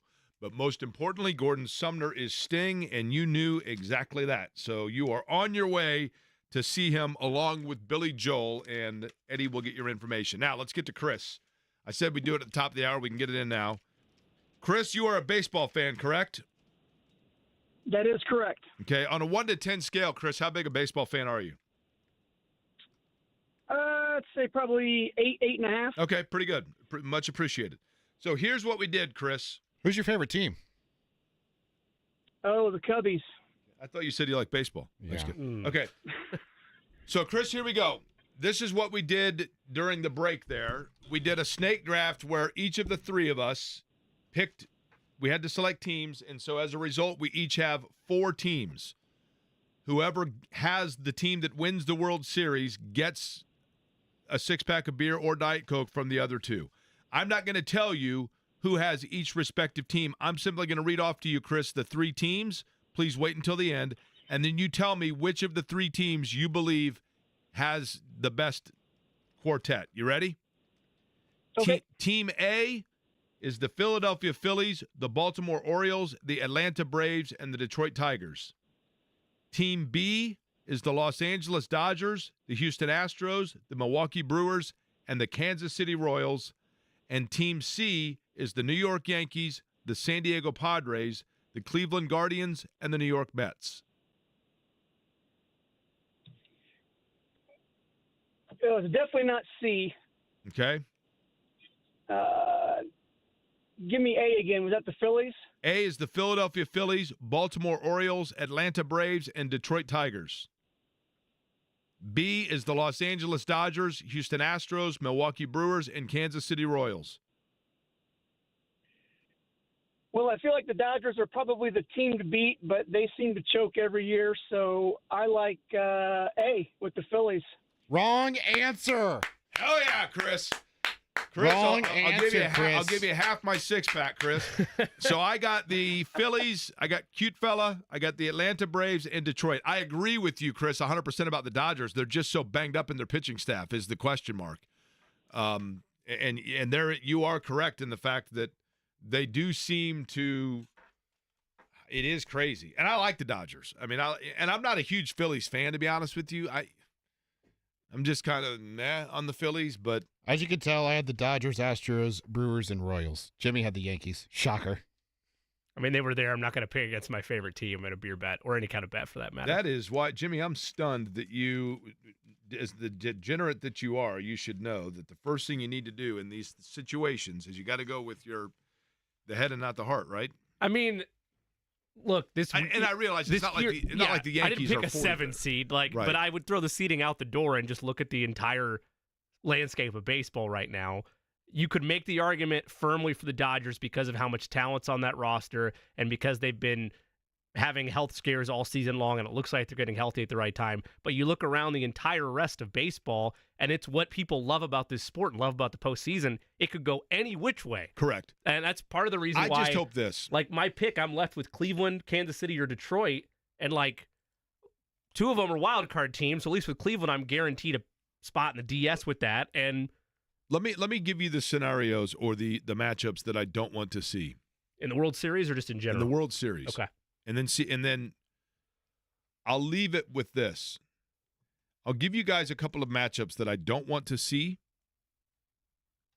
And then I'm going to see if you guys can tell me why I don't want to see that. Okay. One of those matchups would be the San Diego Padres and the Houston Astros. Another matchup I would not want to see would be the Atlanta Braves and, well, let me rephrase that. I would not want to see the Los Angeles Dodgers and maybe the Baltimore Orioles, or the Dodgers and Astros. I wouldn't want to see Dodgers and Astros. I wouldn't want to see Padres and Astros. A cute fella, I think I can get by with. The rest of them, I'm kind of cool with the potential matchups, but there's a very specific reason why. And I'll tell you that. And Matt Verderam is going to join us in 30 to talk a little football.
I am admittedly a sports fan of nostalgia.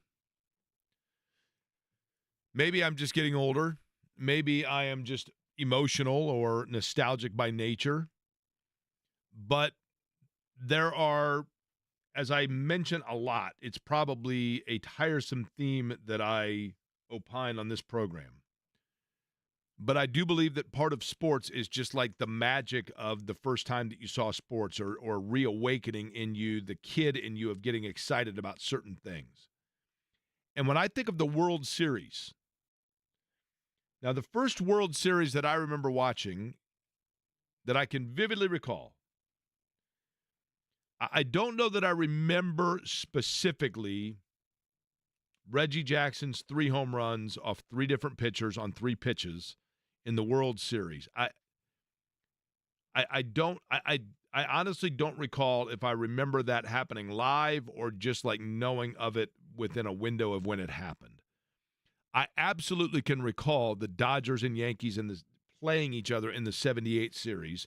I definitely remember the 79 series because it was the Pirates and cute fella, the Orioles, and it became known as the Bucks and the Birds. And I remember everybody like on the school bus saying, like, you like Bucks or Birds? Bucks or Birds? And the World Series was a massive deal. And back in those days, you also would have at least one of the games, or certainly in the NL and ALCS, a game that would happen in the afternoon, like right when you got home from school.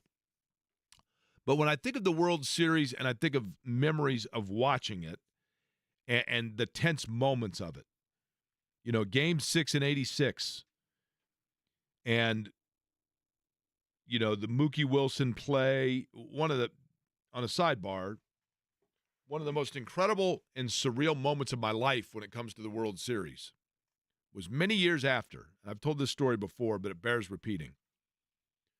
I was at Pacers Media Day, which we had yesterday, at the time that Larry Bird was involved with the Pacers. And we were standing off to the side. I was at Channel 6, I believe, at the time. I might have been at a different radio station in town. I can't recall in what capacity, but I was standing off to the side waiting on something to take place. And so I was standing, and it was myself, Larry Bird, somebody else from the media was there, maybe Hagan, and then Donnie Walsh was standing there. And we're just kind of standing there waiting for the next availability for whatever.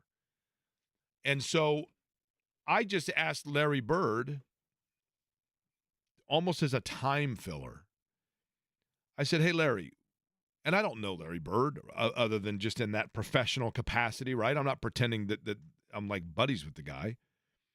But we're standing there, and I said, hey, Larry, when you were playing in Boston, what was the hierarchy of Boston sports fandom for the city of Boston between the Bruins, the Patriots, the Celtics, and the Red Sox? And he said, well, you know, the Patriots were kind of like probably last, strangely enough, at that time, because this is when the Patriots were starting to get really good in the height of Patriots Colts. And he said, number one was the Red Sox, for sure. And he said, you know, we started winning, and so that helped. But from the time that I got there, it was a Red Sox town. I said, oh, okay. And he said, you know, I don't know if you know this or not. And he's saying this to me, but he's now transitioning his conversation from me over to Donnie Walsh, okay? Donnie Walsh, a native New Yorker, and Larry Bird talking about his time in Boston. And he says to me, Larry Bird says to me, you know, when I was in Boston, when I played there was a year, the Red Sox, they went to the World Series. And I'm thinking, yeah, 86, they played the Mets, right? And he says, and you know, it was crazy. He goes, I got invited to this party because the Red Sox were like, I can't remember it, but they were apparently like going to win the World Series. And they hadn't won the World Series in like a long time. And like people in Boston were super excited about it. And he goes, so I go to this party. And he turns around and he says, Donnie, have I ever told you this story? And Donnie Walsh is like, no, what? And he said, when I was living in Boston, the Red Sox went to the World Series, and they had like this long drought where they hadn't been to the World Series in forever. They hadn't won it or something. I don't know. That like there was some sort of a jinx or something. And I'm listening to this going, this guy is like one of the sports. He's on the Mount Rushmore of Bostonian sports, right? And people in Boston, you could stop anybody in the streets of Boston, and they automatically know of the curse of Babe Ruth and the long drought and everything, right? So he says to me, yeah, and so then he goes, Donnie. And so now he's talking to Donnie, and I'm now and I think it was Hagan, but whoever it was, we're just witness to this conversation now between Larry Bird and Donnie Walsh discussing the 86 World Series. And so Bird says to Donnie, yeah, so anyway, Donnie, you wouldn't have believed it. They had this party, and I went to it, and I guess the Red Sox were supposed to win the World Series, and they were playing in New York, actually. And they were playing, it wasn't the Yankees, though, it was the Mets. They were playing the Mets. And Donnie said, oh, really? And he said, yeah. And so anyway, the Red Sox, like they thought they won the game, and all they needed was one out. And this guy comes up for the Mets, and he hits like this dribbling ground ball to first base, and like people at this party are going crazy because all they have to do is like step on first base, and it's over, and they win the World Series. And he goes, and you wouldn't have believed it, Donnie, But this guy, like, he had like a bad leg and he kind of hobbles over and the ball goes right between his legs. And like this guy scores for the other team. I think it was the Mets. And he scores. And then like another guy, and like everybody goes crazy. And they didn't win the game. And then they had like a chance to come back and win like a game 7. It wasn't even game 7, but it tied it up. And Donnie Walsh is like, "Are you serious?" And Donnie is listening to this as if like it happened the night before and he just didn't see it. And Larry Bird's talking about it as if like every person in Boston doesn't know. Yeah, man, it was Mookie Wilson and Ray Knight scored and it went through Bill Buckner's legs. Behind the bag. Right, like Calvin Schiraldi was involved and Tim Wakefield and I'm like, and literally and Bob Stanley and literally, and I'm like, they have these two guys and that's when I realized great players and sports figures oftentimes are so insulated inside their own sport and they're so hyper focused on it that they're almost oblivious to everything else that goes on around it. But when I think about that moment in the 86 series and just all of it, part of the magic of the World Series is the drama of the late 9th inning pitch of the pitcher sitting there and staring down the catcher, and there's a man at first, and they scan the crowd, and people are 50% nervous as hell and 50% freezing.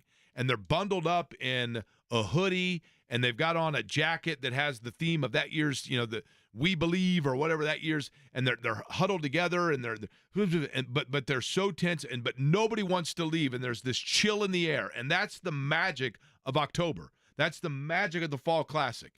And you just don't get that. And look, the Dodgers are a great, fabulous, historic franchise, and Ohtani is as historic and as great a player as we've seen come down maybe ever. And they, Clayton Kershaw is a tremendous talent and all of it. And the Padres are a great story. And I do like the Padres because I loved Tony Gwynn and all of that. But if you're watching the Astros and the Padres and everybody's in shorts and short sleeve shirts, it just it kind of kills part of that magic of it. The Bronx in October, Shea Stadium in October, Fenway in October. And I know the Red Sox aren't in it, but you get what I'm saying. Yeah. Eddie, you're a baseball guy. Does what I'm saying make sense at all? Totally makes sense. I remember watching it was, I can't remember who the Cardinals were playing. It was that year where David Freese ends up winning the World Series MVP. Yeah, the Rangers, right? Yeah, it may have been the Rangers. Yeah, it was the Rangers. And then, you see them in St. Louis, and it's all cold, and all the long sleeves, and all the jackets, and all the fans going absolutely bonkers. And it kind of lets you know also it's the reminder that this is, in fact, the end of this long marathon, right? Because the weather looks different than it does for most games. And that's when you know it's real. And the same with Chicago, not even a few years back anymore, but years back. I remember that one as well with Paul Konerko. Well, think about Bartman. I mean, Bartman's, what's he wearing? He's got his hoodie on, right? And his Cubs hat and a Walkman, Franco right? Yep. headphones and whatever else, right? And his Cubs hat, that poor SOB, right? He's now wearing it. How bad does it suck when you have to go into witness protection, but actually everybody knows what you look like from what you would look like in witness protection, right? Also, here's the thing with those L.A. and those the western cities. All it needs to do is dip below 50, and they're busting out their Well, parkas. that's true, too. That is true.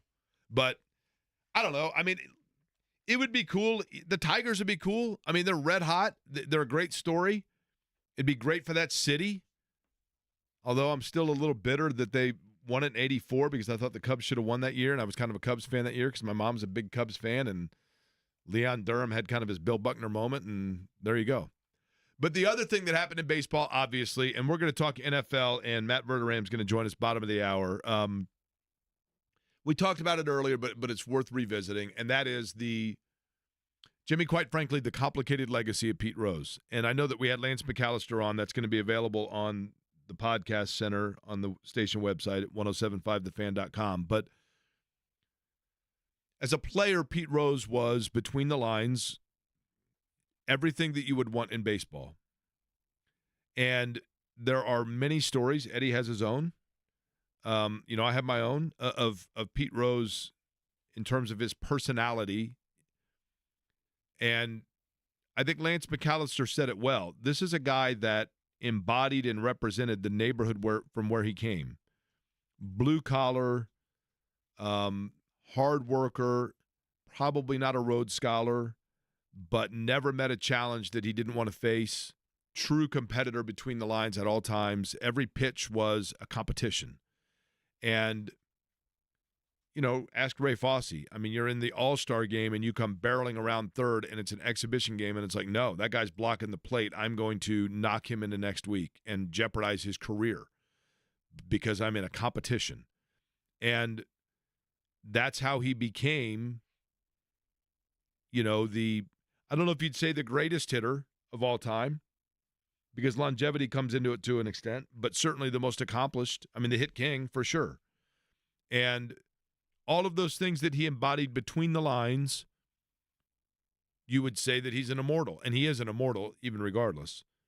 But to tell his story is to speak of the polarization of his identity. And that goes to, the crass nature, the rough, gruff nature, the illegal nature, and at times amoral nature of Pete Rose.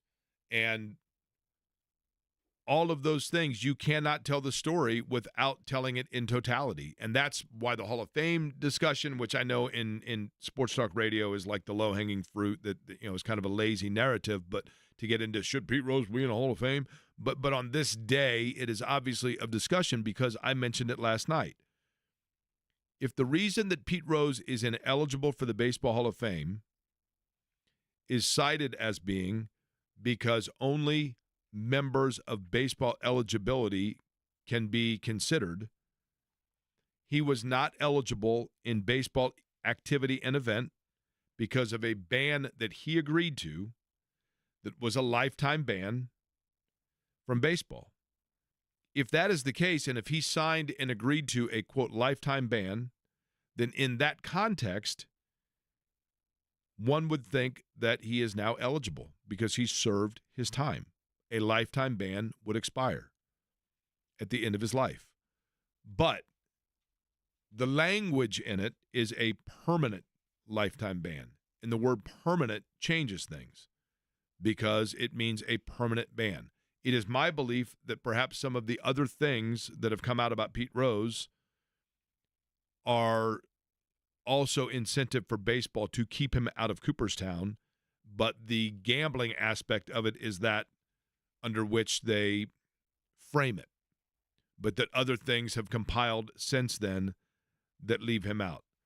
But Jimmy, it is impossible to discuss him or his legacy or his place of baseball, be it fair or not, without having to also mention all of the extraneous things of Pete Rose. Tim Kirchin had a great piece yesterday. It was during the evening, I think Scott Van Pelt Sports Center. I don't know how many times they ran it, but it talked about the life and legacy of Pete Rose. And look, it definitely was a complicated one in elements, but the story of baseball and what I've always thought Cooperstown in the Hall of Fame is supposed to be is to be able to tell the story of the game, even its imperfections, explain the history, pass it down, and hope that it gets sucked up by the next generation of fan and they're just enamored by it and fall in love with the game all over again like so many others did. We could spend weeks talking about MLB attendance ratings, and yes, they've done things to change the game and speed it up and make it more enticing with pitch clock and larger bases and all that good stuff and the Manfred runner, but you want to tell the story of the game and pass it along the right way.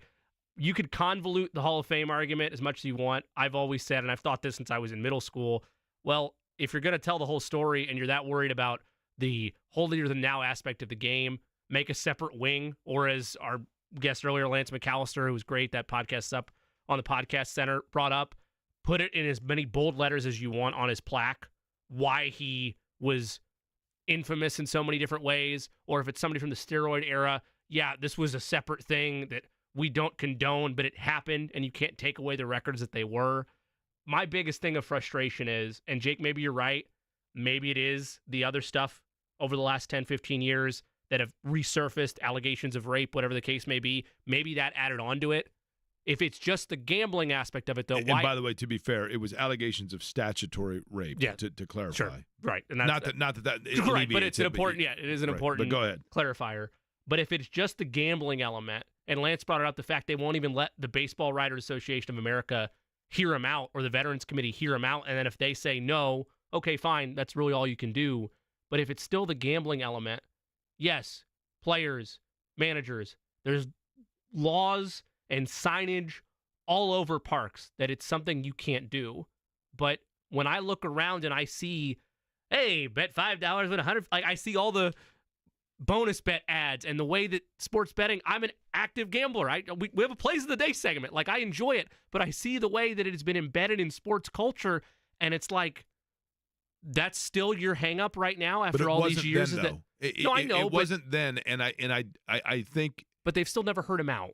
And if you heard him out today, I don't know that I agree with that. They I think he had plenty of opportunity. My point is, they've not heard him out in regard to he's not been on the ballot. Like, you mean the writers? Correct. Let the writers or the Veterans Committee decide it. To be fair, two things here. Number one, the story of Pete Rose is very much told at the Hall of Fame. The gloves or the cleats that he was wearing when he broke Ty Cobb's record are displayed in the Hall of Fame. The helmet that he was wearing when he got his 3,000th hit is in the Hall of Fame. There are areas and aspects of his accomplishment that are on display, and that part of the story of baseball is told. He is not banished from being mentioned at the Hall of Fame. He is banished from being permanently enshrined in the Hall of Fame. I think those are different.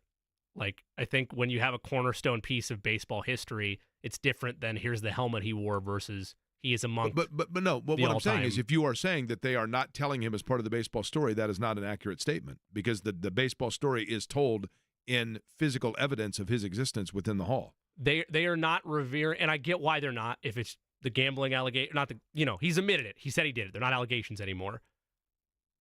My statement is more so that a cornerstone piece of baseball history, and not just being like a guy that did a couple good things, having the accolades and the MLB records he still has, he deserves enshrinement because of what he accomplished on the field. And that's and a fair statement. I don't think stories of the helmet he wore are sufficient. That's a fair statement. But what I'm saying is, to say that they are not recognizing his baseball accomplishment within the parameters of the building is not an accurate statement, because it is recognized and pointed out. I think you would agree with me. Reds fans and Pete Rose fans would argue that's not good enough for the player that he was. Like, that's great. Between the lines, yes. But I think Reds fans, and in particular Reds fans that saw him as a player, many of his biggest supporters would say part of the complication of him was, number one, and this is difficult, and I don't mean this condescendingly, it is difficult retroactively to illustrate how very clear and abundant the gambling enforcement and understanding was with Major League Baseball as being seen as a disrespect to the game. I realize that that's a totally different era now. It's apples and oranges. I totally understand that. It's difficult to go back and retroactively illustrate in 1975, 1980, 1985 how very clear the understanding was of the unwritten rules of baseball, of how that was the cardinal sin. But even then, it was the fact that it wasn't even so much the crime as the arrogance. It's not a cover-up, but yes, the defiance about it, right? If they put him in next year, what would that change your viewpoint of what the last 30, 40 years were? It would go back. If they were to put him in now, then what that would tell me is that by their definition, he served his time. Okay. Tom joins us on the program. Tom, what's up? Hey, Jake. This is the original Big Head, Eddie's dad. And hey, there's a band called Big Head Todd and the Monsters. I guess we'll call you Big Head Tom and the Monsters, right? Would you agree, Tom? There you go. Listen, I know that Eddie's your son, and I appreciate that, but he does have a large melon, correct? Oh, yeah, but I can't say anything. And honestly, Jimmy, neither can you. But anyway, yeah, no, that's fair. It's fair. Hey, I grew up watching Pete Rose. And for the longest time, and Eddie can vouch, baseball's been a part of our life since he was 4. Right. And I was a purist. I'm like, no, there's no way Pete Rose deserves to be in the Hall of Fame. But as times have gone on, I guess maybe I've softened. Pete Rose, because of what he did, because of how he got there, deserves more than anything to be in the Hall of Fame. Well, would you agree with this, though, Tom? And I don't, in terms of his playing style, you are correct. I mean, his playing, no question about it, merits being in. But I think that being someone who is a contemporary of mine from an age standpoint, you understand what I'm talking about when I say retroactively, if you were to just like snap our fingers and go back to 1980, it was indeed the one rule of the game that was the most understood as the biggest sin to not violate. Would you agree with that? Oh no, I would. I wholeheartedly. And I totally understand, Tom, that, and I appreciate it. By the way, if Eddie leaves any candy around the house, Tom, stay out of it. That's all I'll tell you, right? That's all I'm going to tell you. But I totally agree and understand. Between the lines, no question. Now, the other thing that I was saying, Tom, was, in my opinion, at this point, it almost feels like the best case scenario for Pete Rose's legacy and to be able to have his story continue to be told is for him to never get in.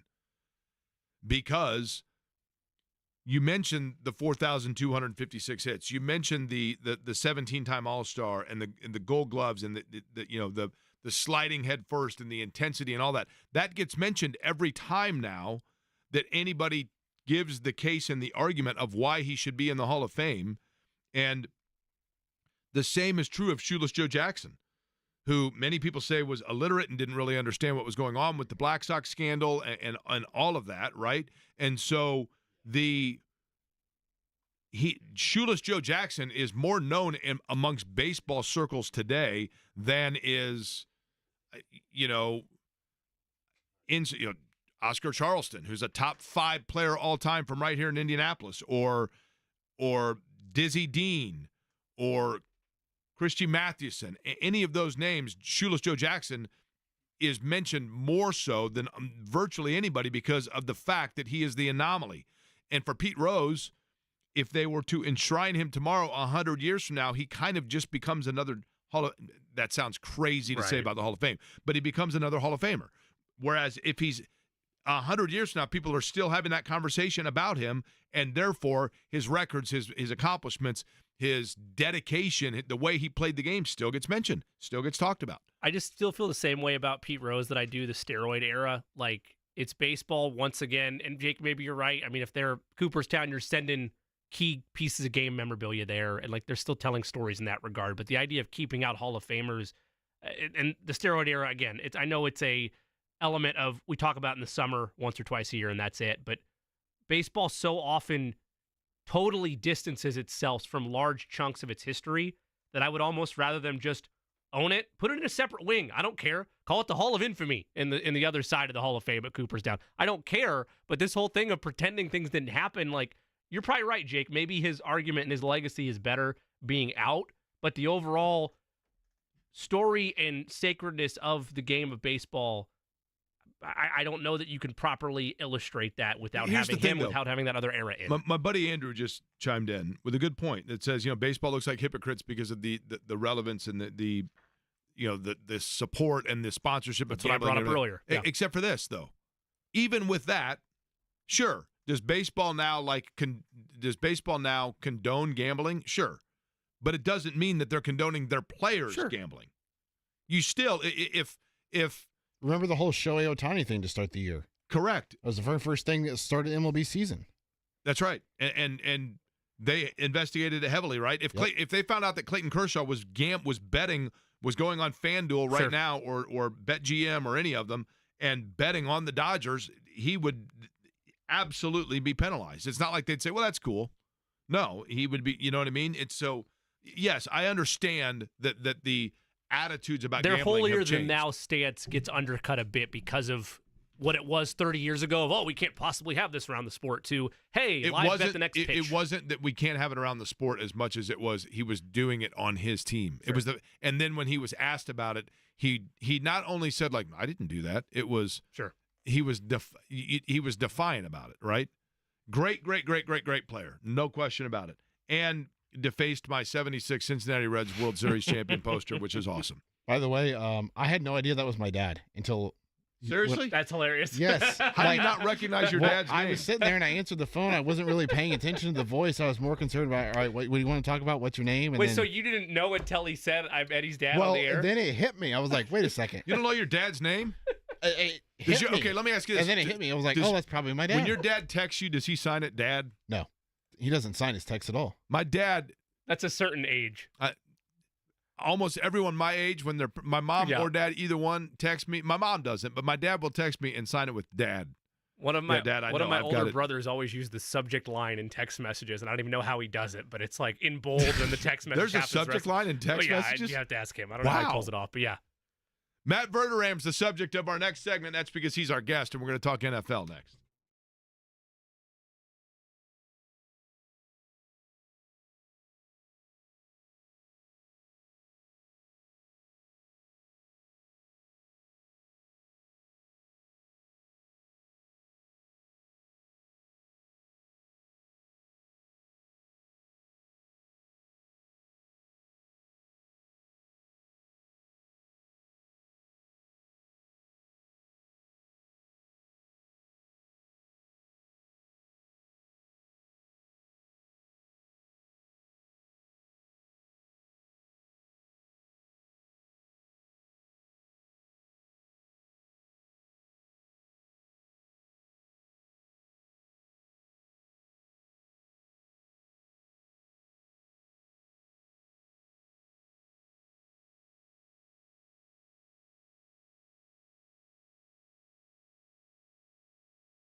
Matt Verderam is, of course, a friend of the show.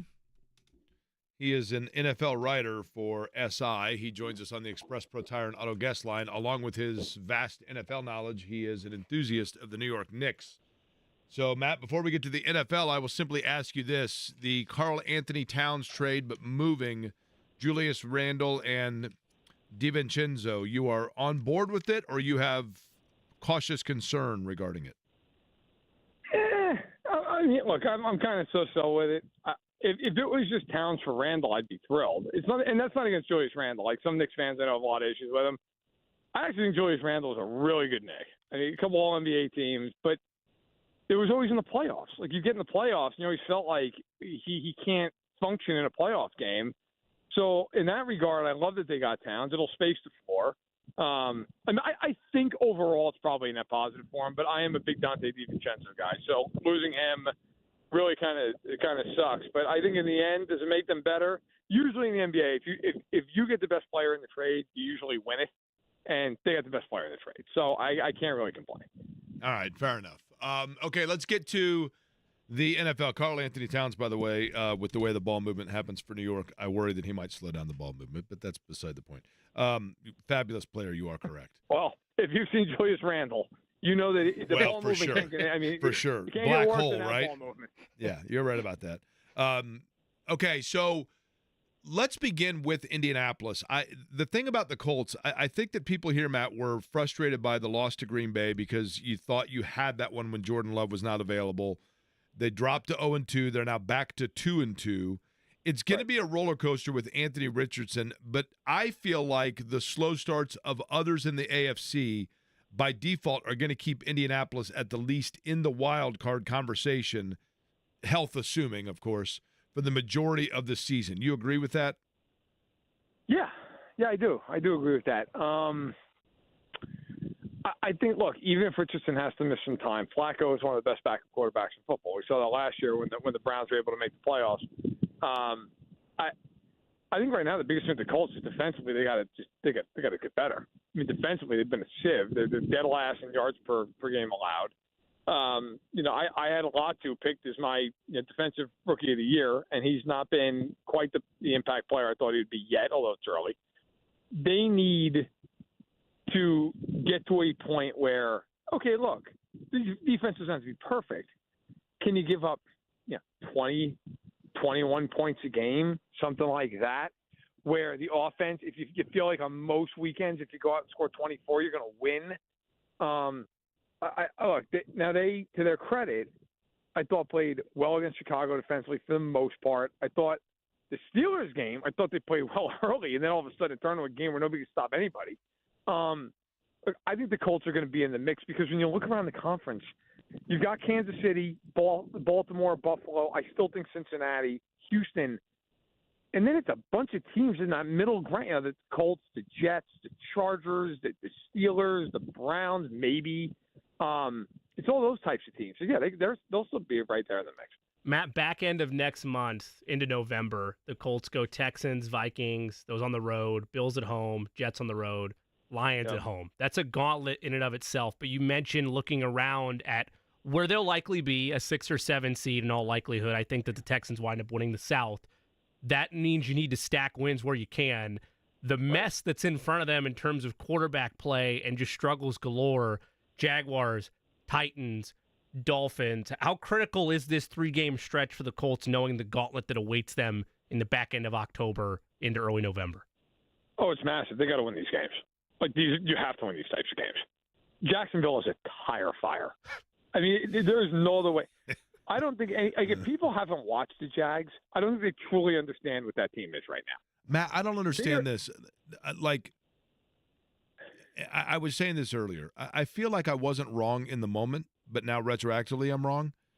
I really did think, because I watched every snap, open disclaimer, I'm a Clemson fan, so I watched every play that Trevor Lawrence threw in college, and I'm like, this guy has everything that you want, literally everything that you want. Is it Trevor Lawrence? Is it the rest of the roster? Is it the line? What is going on? It's all of it. Honestly, it really is all of it. Like, people don't realize in the NFL, or at least I should say not that they're in the NFL, but people that watch the NFL, I think a lot of the average fan does not realize how important it is to have a good situation that you walk into. And I don't even necessarily mean a really talented roster. I mean like a competent coach, a competent owner, a general manager who understands like what you need around you to be successful. You go look at Jacksonville, none of that exists. None of it. He walked into Urban Meyer as his head coach. So his rookie year is completely shot to hell before it even starts. Then they get their second year. And to Doug Peterson's credit, look, came in, did a nice job. They won a playoff game. But then Trent Baalke, you look at this roster, and you're like, what is this? They can't cover anybody. Offensively, the line is not good. They've made all these weird investments up front. Mitch Morse, I like. Other than that, a lot of weird investments. At the position, on the skill positions, you'll lose Calvin Ridley and you sign Gabe Davis. Like, why? It just, for what reasoning? Now, Brian Thomas Jr. looks like he's a good player, but the bottom line is, it's none of it makes sense. It's just very bizarre. And some of this is on Lawrence, too, though. Like, you're getting paid $55 million a year, man. Like, at some point, you got to go out there and complete more than 54% of your passes. I don't care who's out there catching the ball. And they do have Brian Thomas Jr., and they do have Christian Kirk. Like, come on. I mean, you got to make some throws. If you watch their games, there are 5-6 throws a game with him where he just sails the ball and misses a guy who's wide open. So it's on everybody. But if you're the Colts this weekend, you got to go in there and say, hey, look, you got to win this game. I remember talking to Michael Pittman Jr. at practice and training camp. He said to me, apropos of nothing, look, we got to go into Jackson. We got to win that game. We never win that game. We have to win that game. This is a big game for them. They cannot go and lose to an 0-4 Jacksonville team that right now looks like they're going to lose to Vanderbilt. You can't lose that game.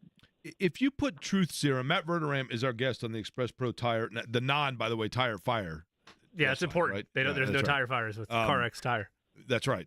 But if you, Matt, were to put Truth Serum in executives around the league, coaches around the league, whatever it might be, yep, about Anthony Richardson and just their prognostication of the trajectory he's on and where he could be, what do you think you'd be told? I think you'd have a lot of different answers. And I think that a lot of them, though, I think would tell you, we know he can make the spectacular play. He's got to make the routine play. Like, I know that Anthony Richardson's arm is as good as anybody's in football. I know that athletically, the guy is a beast. I remember being there for his rookie training camp, and when I first saw him, I thought he was a linebacker. I mean, he's huge. This is a guy who, size-wise, no problem. Deep ball, no problem. Arm strength to hit every blade of grass on the field is no problem. I think where the problem comes in, first of all, he has had, to this point, I believe it was up until this past game, between high school, college, and the pros, he had 1,000 pass attempts. And that's nothing. There are guys with 2 years in college of that. Bo Nix had like 20,000 pass attempts in college. So it feels like he's still learning the finer points of the position in a way that, if the guy had 4 years starting in Alabama, not going to have to learn the finer points. And that's not a knock. That's just reality. Now, I think Shane Steichen's the right guy for him. I think most people in the league are extremely high on Steichen. But I think with Richardson, my biggest critique right now would be, look, I need you to hit the hitch route. I need you to just hit the slant. I need you on 3rd and 6 when you've schemed it open and the guy's open for 8 yards, you just hit him. And it's simple and it's on time and it's out. And if he can do those things, I think he could be terrific. But they need him to do the basic play. Just, hey, man, hit the pass, complete the pass, keep the sticks moving, stay ahead of the sticks. If he can do that, I think most people in the NFL will tell you, look, the sky's the limit. Matt Verderame is our guest, NFL staff writer for SI.com. He joins us on the Express Pro Tire and Auto guest line. Eddie, correct me if I'm wrong on this, because I know we have the promo running right now, so I should have it by heart. But of the injuries that we've seen from Anthony Richardson, is it, Kevin said it a couple times, they've all been on design runs, or majority of them have been on design runs? I think so. Yeah, so I say that because, Matt, it happened again over the weekend, and then his first play back, it's an RPO where he elects to run the football. Every time he takes off, and I'm not a Colts fan, I'm just a viewer that wants to see him succeed, I find myself holding my breath. Where's the balance there?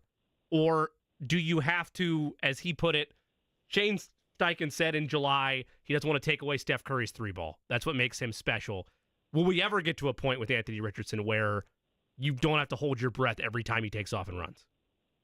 Maybe, but you're not there right now because he gets hurt a lot when he runs. So I think if you're Steichen, at some point you got to say, hey, look, both for his health and for his development as a passer, stop running the ball.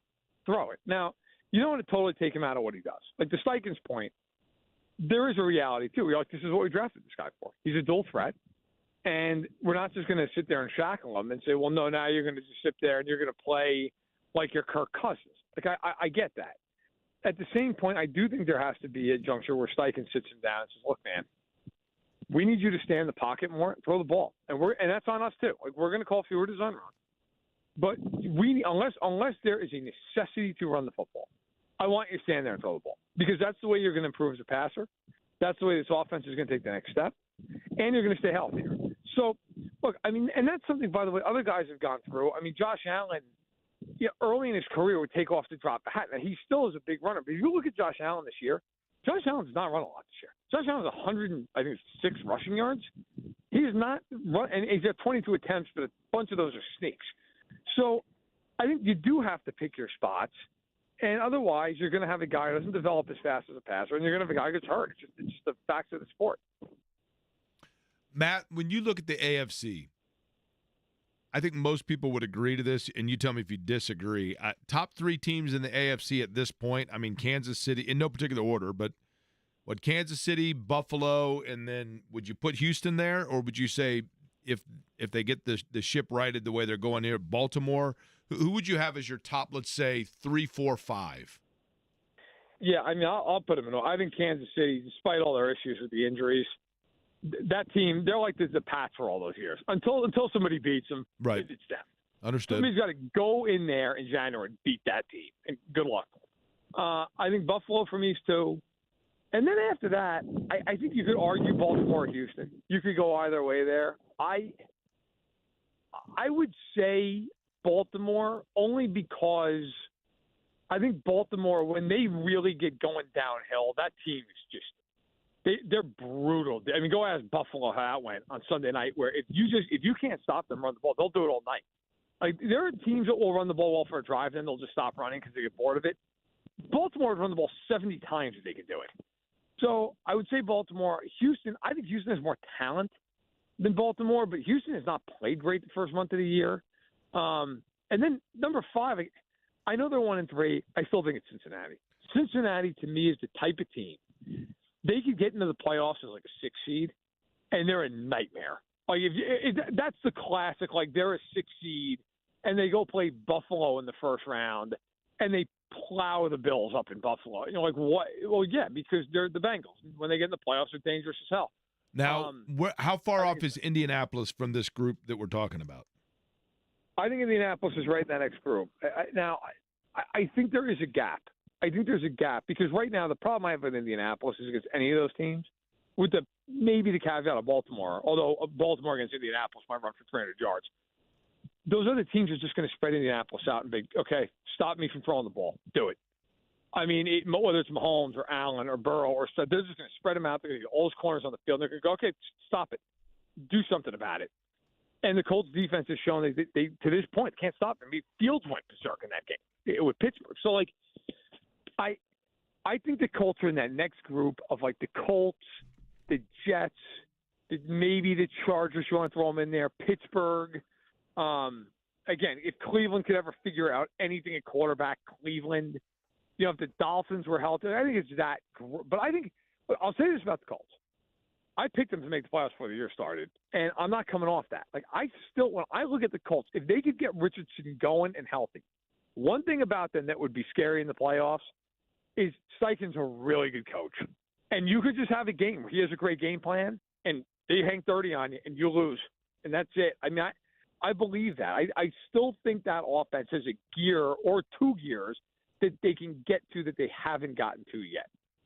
The Express Pro Tire and Auto Guest Line is where you hear Matt Verderame. You can read him, of course, as an NFL staff writer at SI.com. And tonight after 8 o'clock, you can find him at Club Applebee's on Long Island if you want to meet up with him for a quick bite and a beer. Matt, we appreciate it as always, man. We'll talk to you soon.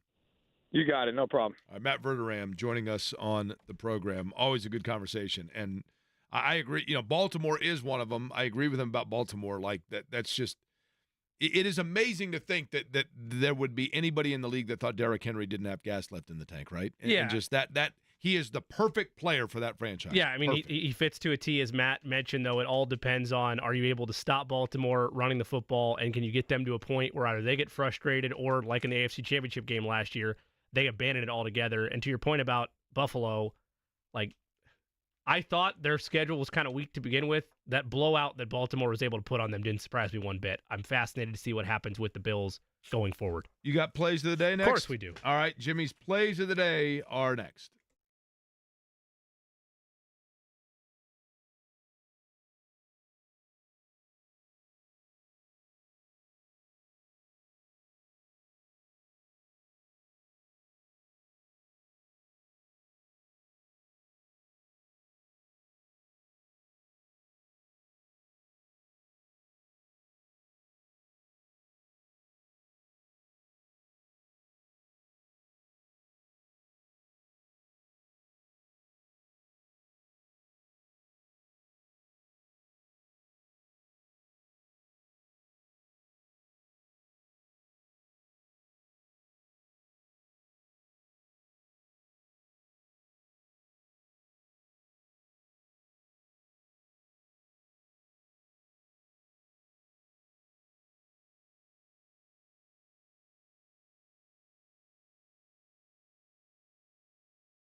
Today's plays of the day will start first. We have a big slate of playoff baseball, but let's take a trip across the pond.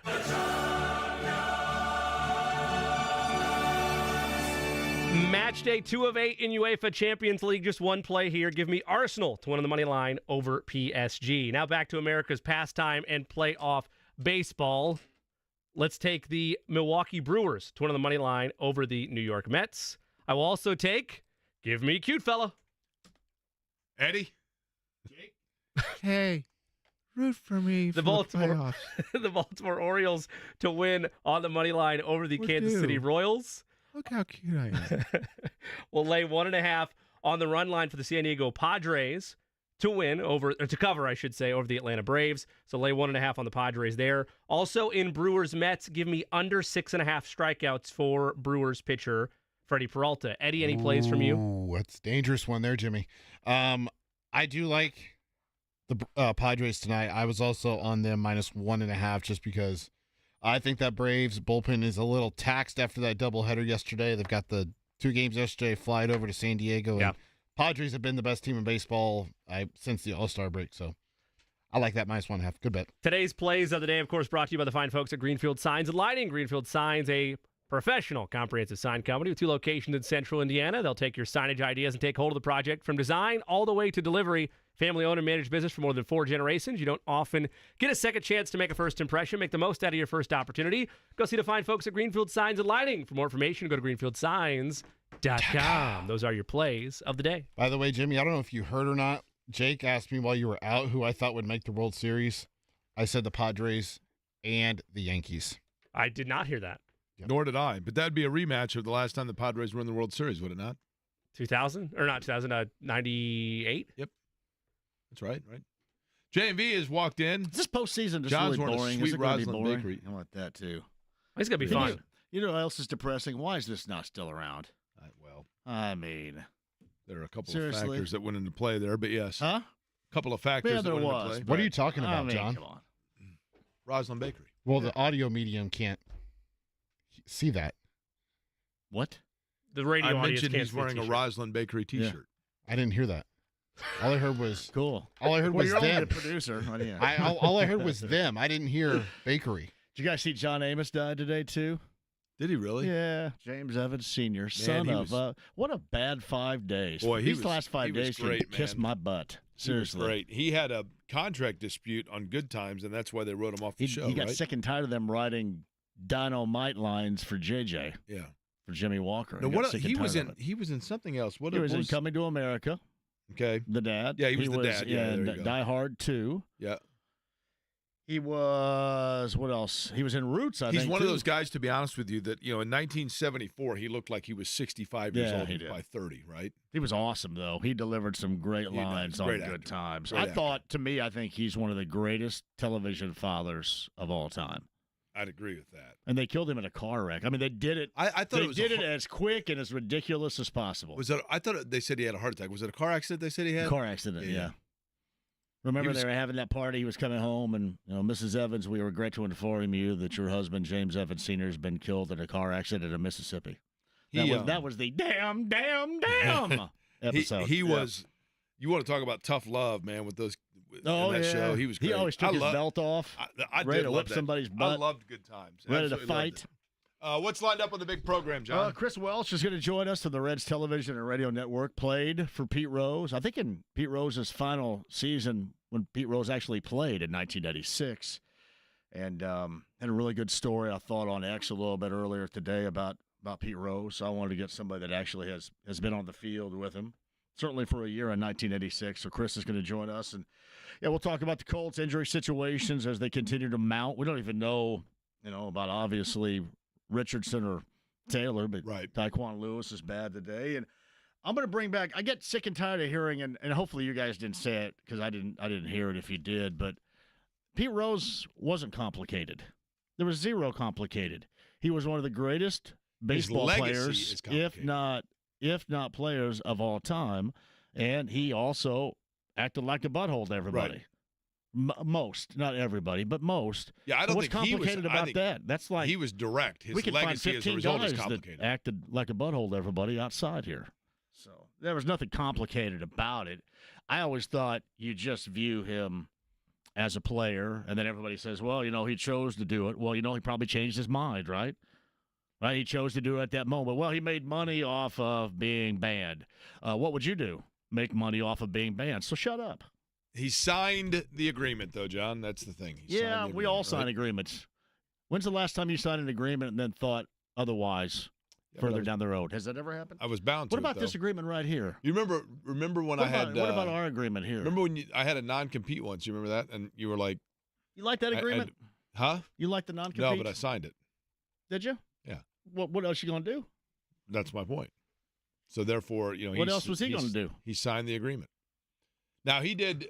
Jimmy, you mentioned that he did an interview recently with Levitard, right? Yeah, I don't have the quote in front of me anymore, but he did one in June with the Dan Levitard show and basically mentioned that he would rather not be inducted afterwards. And he also after death, and he also mentioned the fact that just what you outlined, Jake, which is that my legacy is what it is now. That I don't know that it would be positively impacted by getting in present day. You got to think about it this way too, fellas.